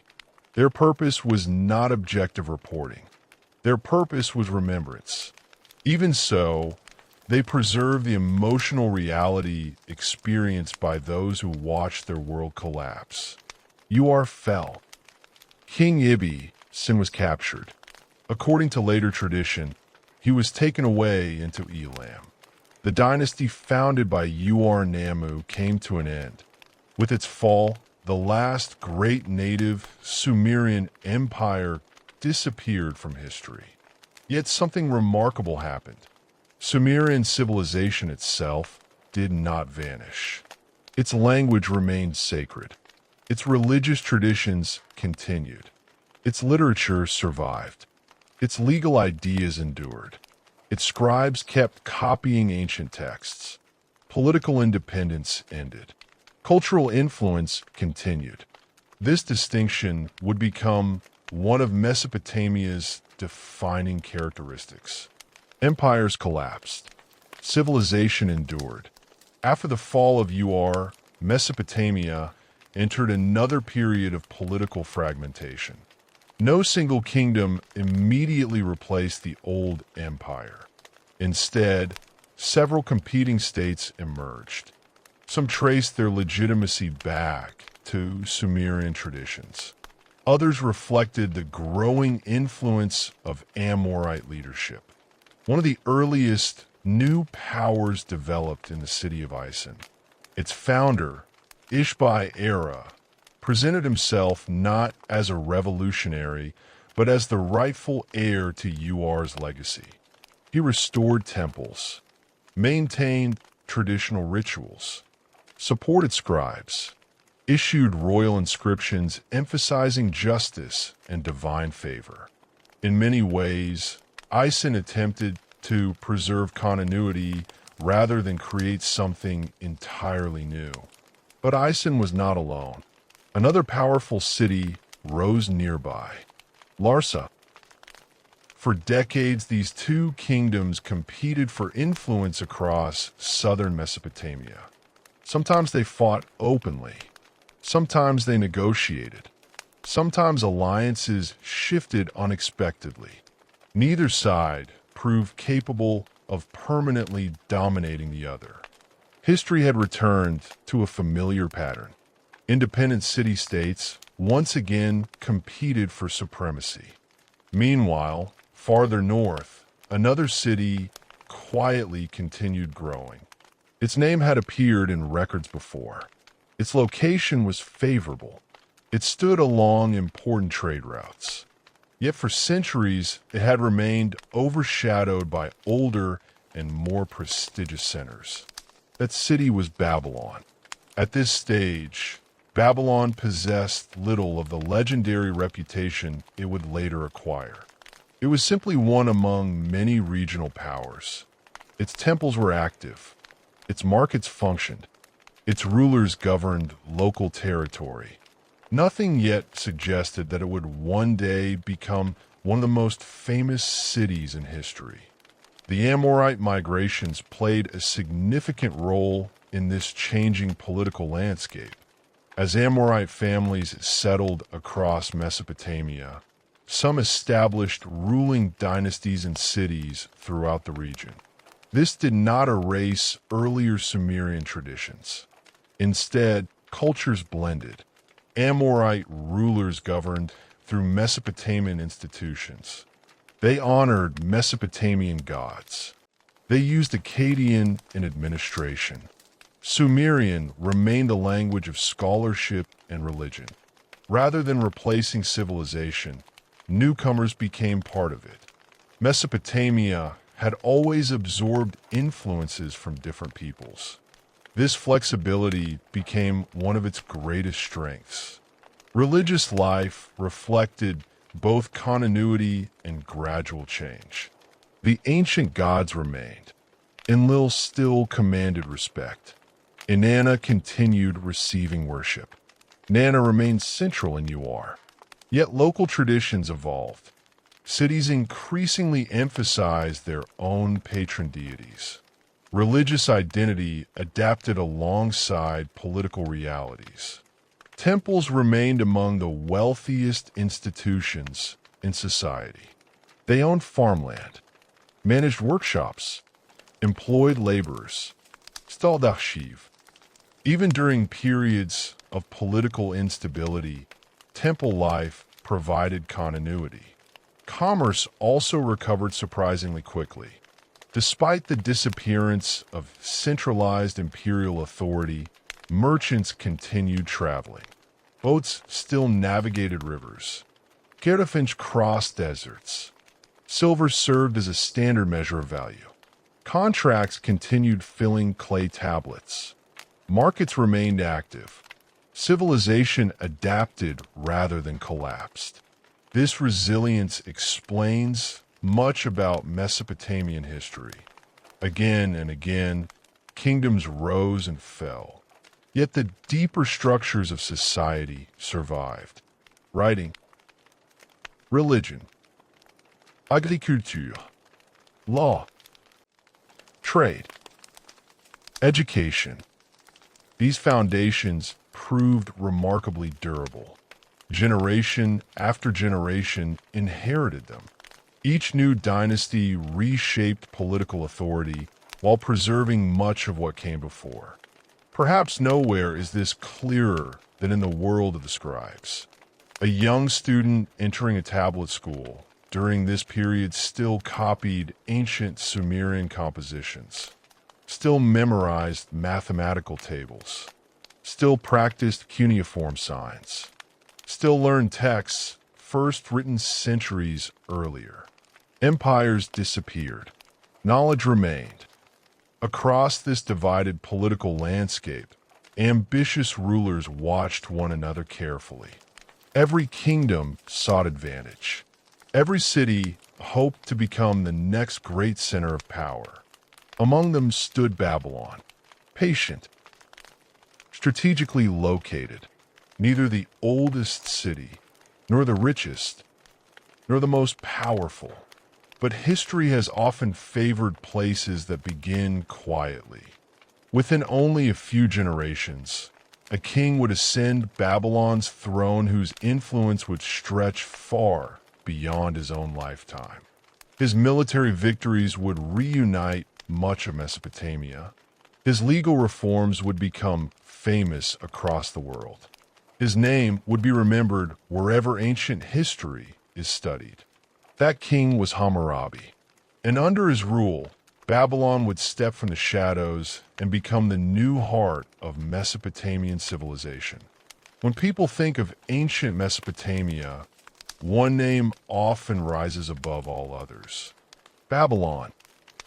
Its name appears in the Bible. It echoes through Greek histories. It survives in legends about magnificent walls, towering temples, and hanging gardens that seemed almost impossible to imagine. Yet the city that would one day become the most famous in the ancient Near East did not begin as an unstoppable empire. For centuries, Babylon was simply another city along the Euphrates. Its farmers depended on the same rivers as everyone else. Its merchants competed in the same crowded markets. Its rulers watched larger kingdoms dominate the political landscape while they carefully defended their own territory. History often remembers greatness. It rarely remembers how ordinary greatness looked before it emerged. It was geography. The city occupied an ideal position near the center of Mesopotamia. Trade flowing from the north toward the Persian Gulf naturally passed nearby. Routes linking eastern and western regions crossed within reach of its walls.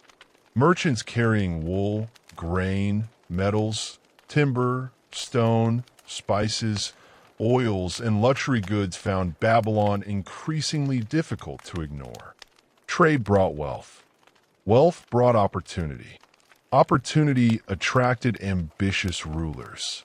By the early 18th century BCE, Babylon had become the capital of an Amorite dynasty that had ruled the city for several generations. The kingdom remained relatively modest. Powerful rivals surrounded it. To the northeast lay Eshnunna. Farther north, Assyria watched developments with growing interest. No one could have confidently predicted that Babylon would soon dominate them all. Then a young king inherited the throne. His name was Hammurabi. Modern history often remembers him almost exclusively for one achievement: his law code. Yet reducing Hammurabi to a lawgiver overlooks the remarkable political skill that first made those laws possible. When Hammurabi became king around 1792 BCE, according to the most widely accepted chronology, he inherited neither an empire nor an easy situation. He inherited challenges. The kingdom required stronger defenses. Its economy needed stability. Neighboring powers constantly shifted alliances. One careless decision could have ended Babylon's independence altogether. Unlike rulers driven by immediate conquest, Hammurabi displayed remarkable patience. His earliest years on the throne focused largely upon strengthening his own kingdom rather than pursuing dramatic expansion. He repaired canals, improved agriculture, supported temple construction, strengthened city defenses, encouraged commerce. These decisions rarely attract as much attention as military victories. Yet they created the foundation upon which every later success depended. Strong kingdoms are rarely built during wars. They are usually built before wars begin. While Babylon quietly became stronger, Hammurabi carefully observed the political balance around him. Mesopotamia remained divided among competing kingdoms. Each ruler hoped to increase influence. Each feared becoming isolated. Diplomacy mattered almost as much as military power. Treaties formed. Alliances shifted. Enemies became partners. Partners became enemies. Hammurabi proved exceptionally skilled at navigating this dangerous environment. He understood something many ambitious rulers forget. Timing often determines success more than strength alone.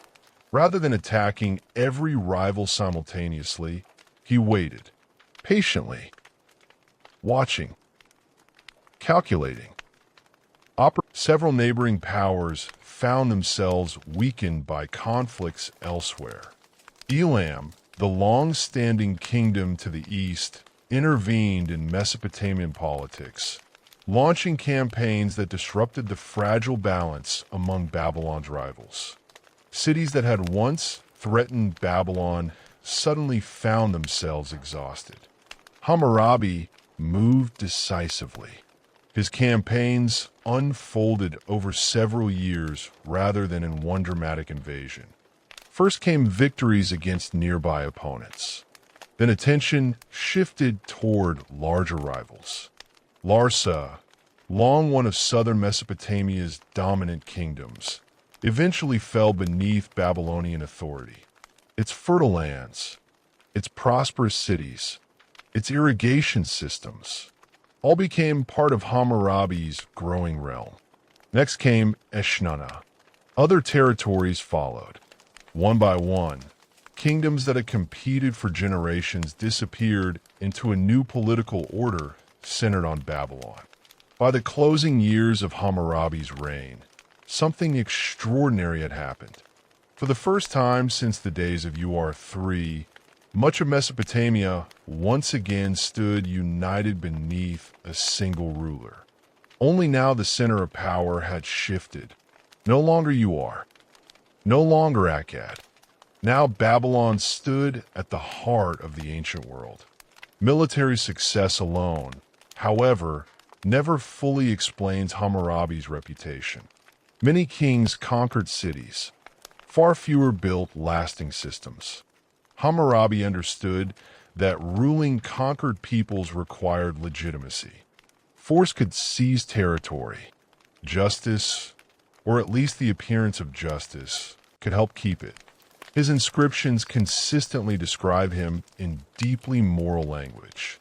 He calls himself the shepherd of the people, the protector of the weak, the king chosen by the gods to establish order. These were not empty slogans.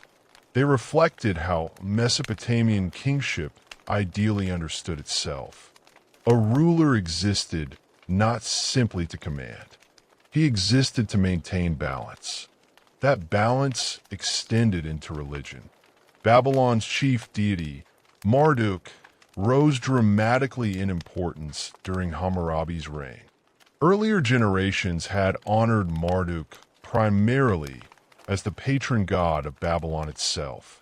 Now his status expanded. As Babylon's political influence increased, so too did Marduk's religious authority. Gradually, he became recognized as one of the highest gods within the Mesopotamian pantheon. Politics and theology reinforced one another. As Babylon rose, so did its god. Temples received generous royal support. Religious festivals grew more elaborate. Priests affirmed the king's divine legitimacy. Once again, political authority and sacred tradition worked hand in hand. Visitors entering Babylon during Hammurabi's reign would have encountered a city alive with activity. Boats crowded the Euphrates. Markets displayed goods arriving from distant lands. Copper from Oman, timber from Lebanon, stone from Anatolia, precious materials from regions hundreds of kilometers away. Different languages filled the streets. Merchants bargained. Craftsmen hammered bronze. Potters shaped clay. Children followed parents through busy neighborhoods. Above them all rose temple complexes where smoke drifted upward from daily offerings. Every corner of the city reflected confidence. Not arrogance. Confidence. Babylon believed its future had only begun. Administration expanded rapidly. The larger kingdom required careful organization. Governors supervised provinces. Tax collectors documented payments. Engineers maintained canals. Scribes produced mountains of records. Each shipment of grain. Each livestock inventory. Each legal agreement. Each labor assignment. Everything passed through the hands of literate officials. The importance of writing continued growing. Without cuneiform, Babylon could not have governed such a large territory effectively. Thousands of clay tablets survive from this era. They reveal ordinary lives hidden beneath grand political events. A merchant borrowing silver, a farmer leasing land, a marriage agreement, an inheritance dispute, a shipment delayed because of river conditions. These documents remind us that history belongs not only to kings. Babylonian mathematics also flourished.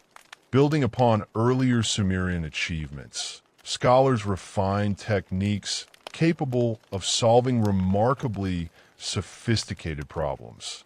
Their base 60 numerical system allowed precise calculations. Surveyors measured fields. Architects planned buildings. Administrators calculated taxes. Astronomers recorded celestial movements.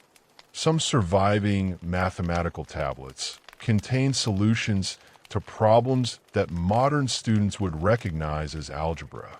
Others reveal deep understanding of geometry. One remarkable tablet, known today as Plimpton 322, has fascinated historians of mathematics for generations. It demonstrates relationships between numbers associated with right triangles more than 1,000 years before the lifetime traditionally associated with Pythagoras. Whether Babylonian scholars understood these ideas exactly as later Greek mathematicians did remains debated. What cannot be debated is their extraordinary mathematical sophistication. Medicine continued developing as well. Babylonian healers combined practical observation with religious belief. To them, illness often reflected both physical and supernatural causes. A patient might receive herbal treatments, bandages, dietary advice, alongside prayers, incantations, rituals intended to restore harmony between humanity and the divine. Modern medicine separates science from religion. Ancient Mesopotamia rarely made such distinctions. Knowledge itself remained interconnected. Astronomy occupied a similarly fascinating position. Priests carefully observed the heavens night after night. They recorded lunar phases, planetary movements, eclipses, constellations. These observations served practical purposes. Agricultural planning depended upon calendars. Religious festivals followed celestial cycles. Royal advisors also believed heavenly events revealed divine messages about future political developments. Astronomy and astrology remained inseparable. Even so, centuries of careful observation produced remarkably accurate records. Future civilizations would inherit this accumulated knowledge. Education continued shaping the next generation. Tablet schools trained young scribes through relentless practice. Hours passed copying signs, reciting vocabulary, repeating mathematical exercises, memorizing literary compositions. Discipline remained strict. One surviving text humorously describes a student's father rewarding him with new clothes after successful progress at school. Another records a teacher criticizing untidy writing. Across nearly 4,000 years, some classroom experiences remain surprisingly recognizable. Literature reached new heights during this period. Earlier Sumerian traditions continued inspiring Babylonian authors. Among the greatest achievements was the continued development of the Epic of Gilgamesh. Gilgamesh's search for immortality, his friendship with Enkidu, his encounter with the flood survivor Utnapishtim. These narratives explored questions every civilization eventually asks. What gives life meaning? Can human beings escape death? What makes a good ruler? Why do suffering and loss exist? The fact that these questions appeared in Mesopotamian literature thousands of years ago reminds us how deeply ancient people reflected upon the human condition. Yet despite all this cultural richness, Hammurabi knew that prosperity depended upon stability. Conquered territories contained diverse populations, different local customs, different traditions, different expectations. A unified kingdom required shared standards. Disputes needed consistent resolution. Commerce required reliable rules. Property required protection. Officials required guidance. Justice required visibility. This understanding led to the achievement that would preserve Hammurabi's name long after his military victories faded from memory. He ordered the creation of one of history's most famous legal monuments, a massive black stone stele, carved with nearly 300 laws, placed where people could see it. At its summit appeared a powerful image. Hammurabi stood before Shamash, the god of justice. The deity extended symbols of royal authority toward the king. The message was unmistakable. These laws did not originate merely from human judgment. They carried divine approval. The king governed because heaven had entrusted him with. Below that image stretched hundreds of carefully carved lines. Together, they formed what history remembers as the Code of Hammurabi. Its influence would extend far beyond Babylon itself. It would become one of the greatest legal monuments of the ancient world and one of the most enduring symbols of Mesopotamian civilization. The towering stone that carried Hammurabi's laws was more than a legal document. It was a statement. Anyone who entered the city and saw the polished black monument standing upright in a public place immediately understood its message. The king ruled. The gods approved.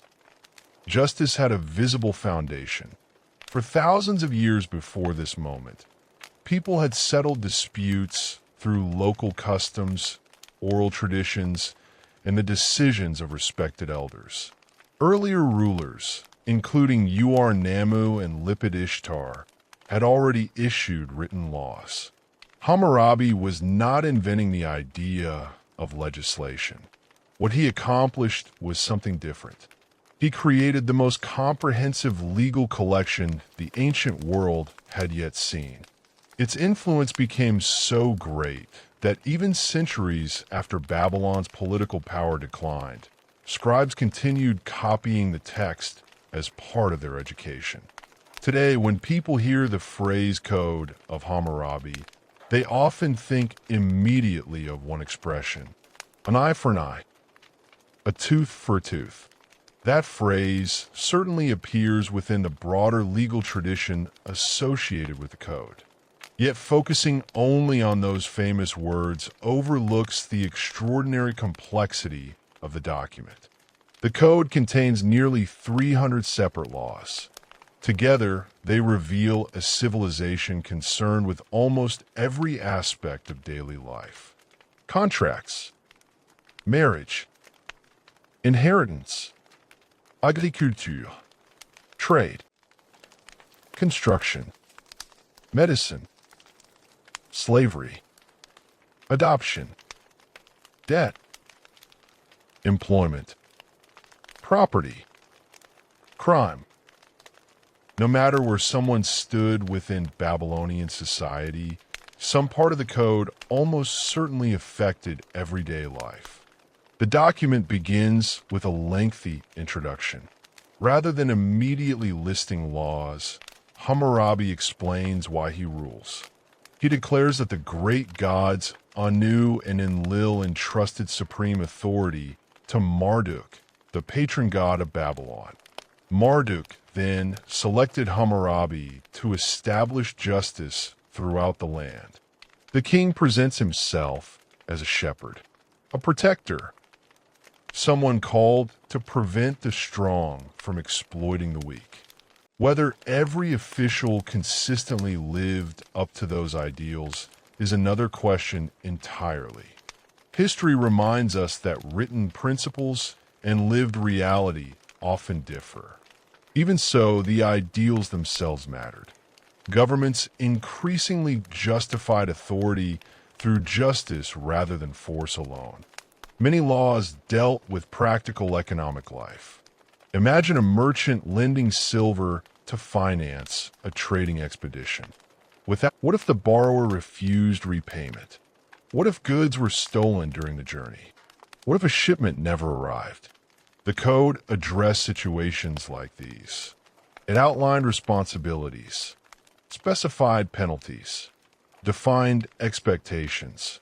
Commerce became more predictable because legal uncertainty decreased. Agriculture received similar attention. Fields represented wealth. Canals represented survival. Disputes over irrigation could threaten entire harvests. The code, therefore, included regulations concerning neglected canals, damaged crops, and property boundaries. If a farmer failed to maintain his irrigation channels and neighboring land flooded as a result, responsibility followed. The underlying principle remained remarkably modern. People bore legal consequences for actions that harmed others. Builders also faced accountability. One of the most famous laws concerns house construction. If a builder completed a house and poor workmanship caused the structure to collapse, killing the owner, severe punishment followed. The law reflected something important. Professional responsibility. Skill carried obligations. Those entrusted with specialized work could not simply walk away from failure. The code also regulated wages. Ox drivers, agricultural workers, boatmen, physicians, artisans. Different professions received specified compensation for certain services. Prices were not entirely left to negotiation. The state actively shaped economic expectations. Modern readers sometimes assume ancient governments exercised little involvement in everyday commerce. Babylon demonstrates otherwise. The state played a visible role in organizing economic life. Medicine appears repeatedly throughout the code. Doctors enjoyed respected status. Successful treatment brought substantial payment. Failure, however, could bring severe consequences. If a physician performed surgery on a high-ranking patient and the operation resulted in death, harsh penalties could follow. These provisions may appear extreme today, yet they also reveal an early effort to establish standards for professional conduct. Responsibility accompanied expertise. Family life occupied another major section of the code. Marriage involved far more than personal relationships. It carried legal and economic significance. Contracts defined dowries. Inheritance rules determined how property passed between generations. Divorce received detailed regulation. Widows possessed certain protections. Children's rights were addressed. Adoption followed legal procedures. The household formed the foundation of society. Protecting its stability remained a central concern. At the same time, the code reflected the social hierarchy of Babylon. Not everyone stood equal before the law. Status mattered. The legal consequences for harming a nobleman often differed from those involving a commoner. Slaves occupied yet another legal category. Modern readers naturally recognize these inequalities. The code belonged to its own historical world. It reveals both remarkable advances in legal organization and deep social divisions. Understanding history requires recognizing both realities at once. Slavery itself appears frequently throughout the laws. Enslaved people could sometimes own limited property. Certain pathways to freedom existed. Debt slavery occasionally proved temporary rather than permanent. Yet slavery remained an accepted institution within Babylonian society. The code regulated it rather than challenged its existence. Justice in Hammurabi's Babylon, therefore, sought consistency more than equality. Its goal was order, predictability, stability. The law reflected the society that created it, not the society later generations might wish had existed. Still, something profoundly important had changed. Law increasingly belonged to institutions rather than individual rulers alone. Written standards could outlive kings. Future officials could consult established precedent. Citizens understood expectations more clearly. Government became less dependent upon memory and more dependent upon recorded principles.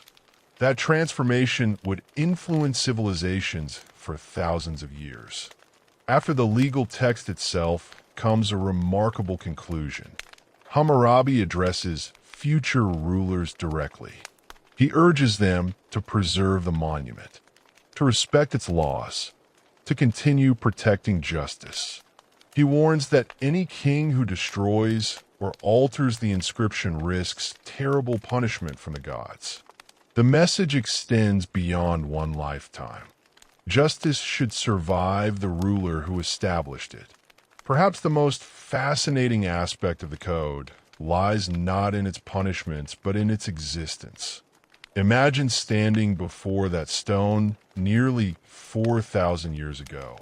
Its surface carefully carved, its language formal, its authority unquestioned. For ordinary people, it represented something larger than individual disputes. It represented the idea that government itself possessed rules. Power was no longer entirely personal. It became institutional. That concept continues shaping societies today. Yet Babylon under Hammurabi was far more than a kingdom of judges and administrators. It also became one of humanity's great centers of learning. Long before universities existed, knowledge already flourished inside Mesopotamian tablet schools. These institutions, known in Sumerian as the Aduba or House of Tablets, trained the next generation of scribes. Students entered while still young. Their education demanded patience, unlike almost any profession. Learning cuneiform required mastering hundreds of signs. Each sign might possess multiple meanings. Each variation required careful memorization. Hours became days. Days became years. Fresh clay tablets filled with repeated symbols surrounded every student. Mistakes disappeared beneath the flat edge of a stylus before the exercise began again. Teachers expected precision. Careless writing reflected careless thinking. Discipline shaped both hand and mind. The curriculum extended far beyond writing. Students learned mathematics, geometry, accounting, literature, history, religion, law, languages. Many copied ancient Sumerian texts long after Akkadian had become the language spoken in everyday conversation.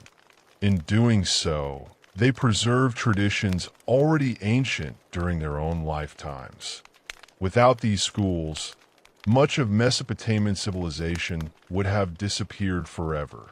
Mathematics reached astonishing levels of sophistication. Babylonian scholars used a place value system based on 60. Unlike many early numerical systems, this approach allowed efficient calculation with large numbers and fractions. They developed multiplication tables, division tables, tables of reciprocals, square roots, cube roots. Students memorized them just as modern students memorize multiplication facts. Clay tablets recovered by archaeologists reveal advanced mathematical exercises involving geometry and algebraic reasoning. One problem asks students to determine unknown dimensions from known measurements. Another calculates the volume of excavated earth. Still another concerns the dimensions of fields. These were not abstract puzzles. They reflected practical challenges. Engineers designing canals required accurate calculations. Architects constructing temples needed reliable measurements. Administrators collecting taxes depended upon careful accounting. Mathematics served civilization. Astronomy advanced with equal determination. Night after night, priest scholars climbed temple rooftops to observe the heavens. The clear Mesopotamian sky revealed patterns invisible to casual observers. The moon moved predictably. Planets wandered. Stars returned season after season. Nothing escaped careful attention. Every observation found its place upon clay tablets. At first, these records primarily served religious purposes. Celestial events were believed to communicate messages from the gods. An eclipse might warn of political danger. An unusual planetary alignment could signal important change. Kings consulted these interpretations before making major decisions. Although astronomy and astrology remained intertwined, generations of careful observation produced an extraordinary scientific legacy. By faithfully recording what they saw instead of relying only upon memory, Babylonian scholars gradually discovered regular patterns in celestial motion. Their records later influenced astronomers across the ancient world. Medicine reflected another fascinating blend of practical experience and religious belief. Babylonian healers recognized symptoms, compared illnesses, recorded treatments. Certain texts classify diseases with remarkable care. Others prescribe herbs, bandages, minerals, dietary changes. Alongside these practical methods stood rituals, prayers, incantations, protective amulets. To Babylonians, physical illness and spiritual imbalance often belonged to the same reality. One did not exclude the other. This combination may seem unfamiliar today, yet within their own worldview, it formed a coherent understanding of health. Literature flourished alongside science. Stories copied by generations of scribes connected people with a distant past. The Epic of Gilgamesh continued evolving. Poems honored kings and gods. Wisdom literature explored questions about justice and suffering. Proverbs offered practical advice. Laments mourned destroyed cities. Religious hymns filled temple ceremonies with carefully crafted language. Some compositions display striking emotional depth. They speak of loneliness, grief, hope, fear, faith. The distance separating modern readers from ancient writers often disappears when encountering such deeply human reflections. One extraordinary figure deserves special attention. Enheduanna. Although she had lived centuries before Hammurabi, her works remained part of the scribal tradition. Students continued copying her hymns. Priests continued reciting them. She became not merely the earliest known named author in history, but also an enduring literary voice. Through her writing, personal devotion merged with political symbolism. She demonstrated that literature could preserve individual identity across thousands of years. Language itself fascinated Babylonian scholars. They compiled dictionaries, word lists, synonym collections, translations between Sumerian and Akkadian. These lexical texts reveal an astonishing desire to organize knowledge systematically. Every object, every plant, every profession, every animal, everything received classification. The impulse to understand the world through careful organization had become part of Mesopotamian intellectual life. Libraries gradually expanded. Temple archives accumulated generations of tablets. Royal officials preserved administrative records. Knowledge became something intentionally collected rather than accidentally inherited. Every copied tablet represented an act of cultural preservation. Every student who mastered cuneiform became another link in an unbroken chain reaching back to the earliest cities of Sumer. This intellectual world formed one of Babylon's greatest achievements. Its scholars rarely traveled far beyond Mesopotamia, yet their ideas eventually did. Centuries later, astronomers in Greece would inherit observations first recorded in Babylon. Mathematical concepts would continue spreading. Legal traditions would influence later civilizations. The habit of preserving knowledge in organized archives would inspire future generations. Hammurabi had unified Mesopotamia politically. Babylonian scholars ensured that its knowledge would outlive the kingdom itself. Yet history never stands still. Even while Babylon enjoyed stability beneath Hammurabi's rule, change waited beyond the horizon. His successors would inherit a prosperous kingdom, but they would also inherit ambitious neighbors, powerful rivals, and challenges that no legal code, however carefully written, could permanently prevent. The empire had reached a remarkable height. Soon it would face the difficult question that has confronted every great civilization.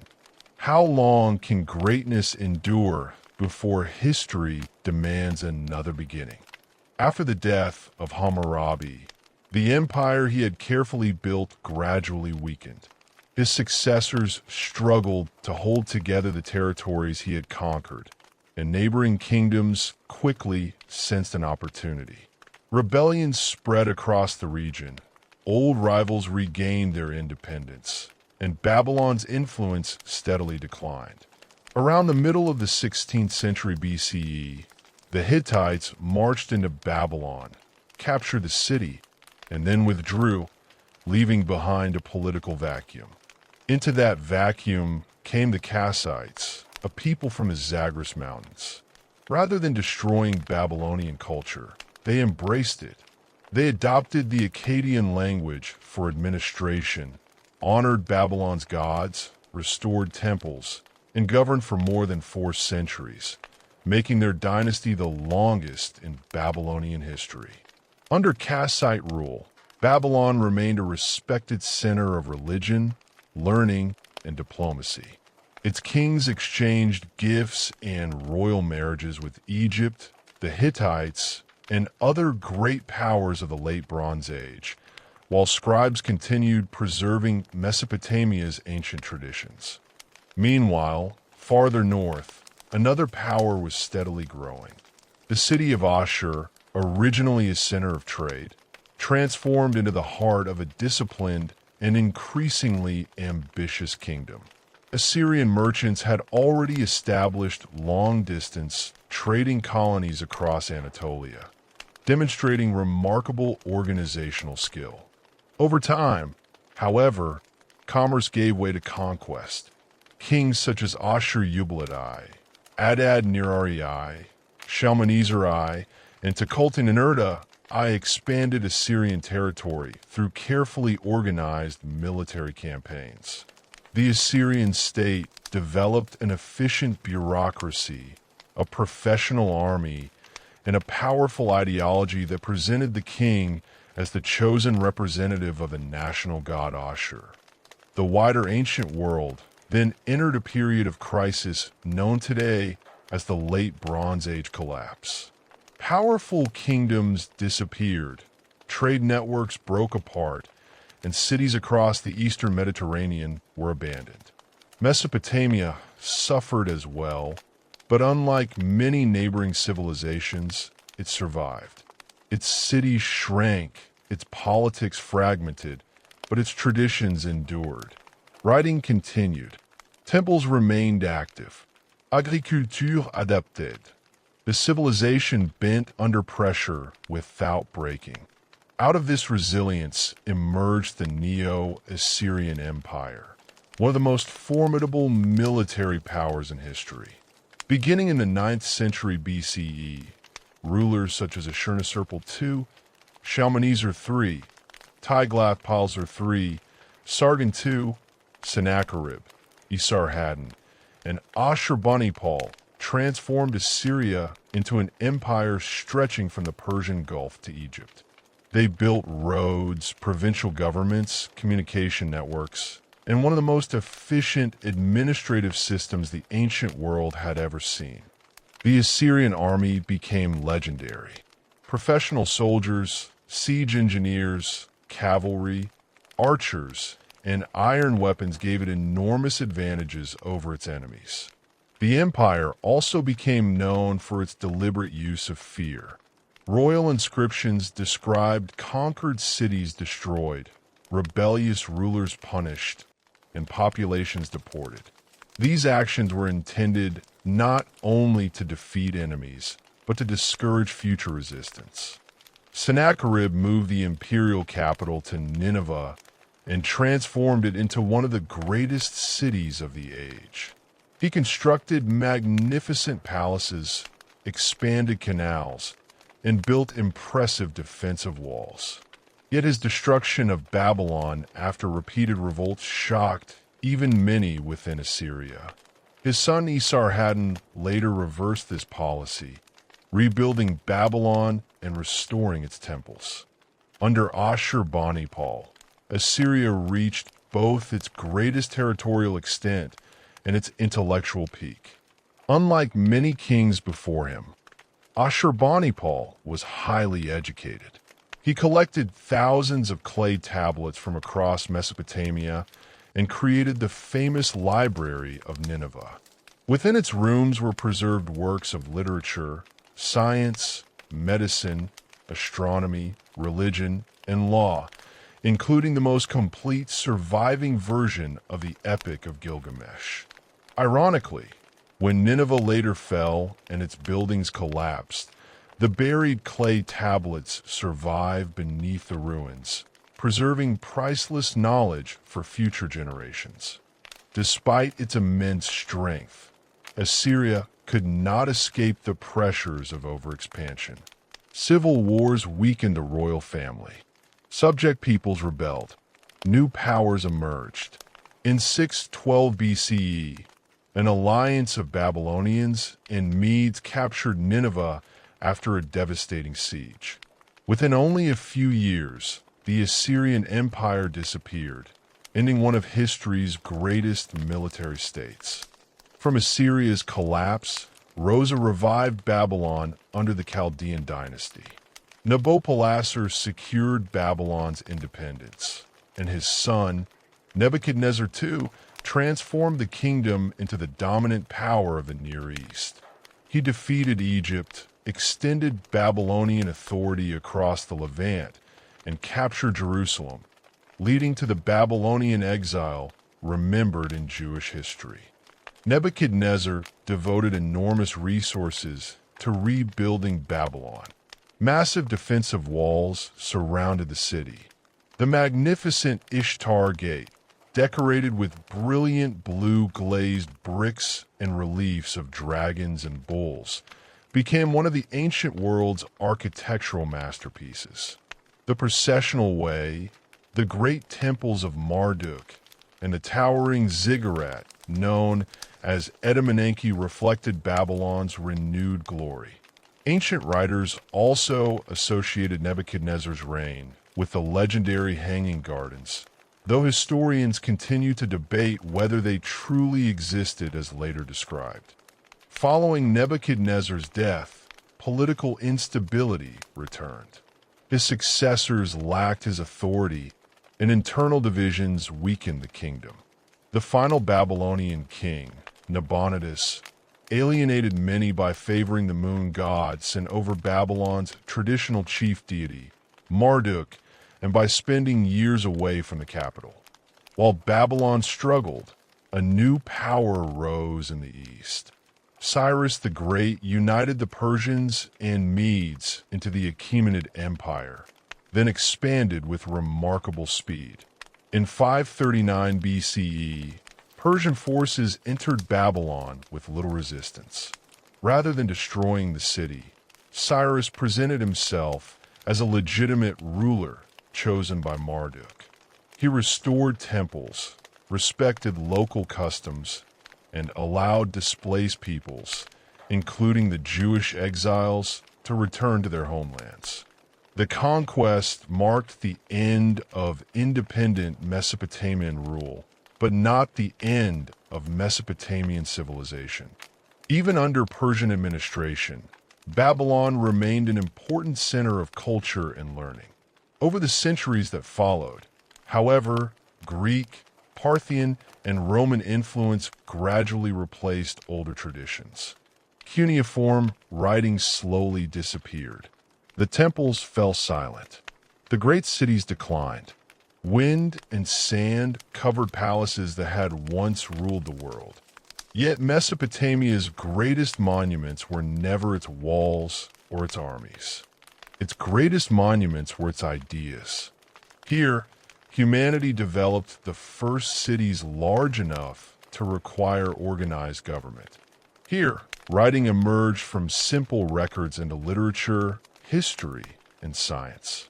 Here, some of the earliest written laws established the principle that justice should be recorded rather than remembered only by tradition. Here, mathematicians created the base 60 system that still shapes the way we measure time and angles. Here, astronomers carefully observed the heavens, laying foundations that later civilizations would build upon.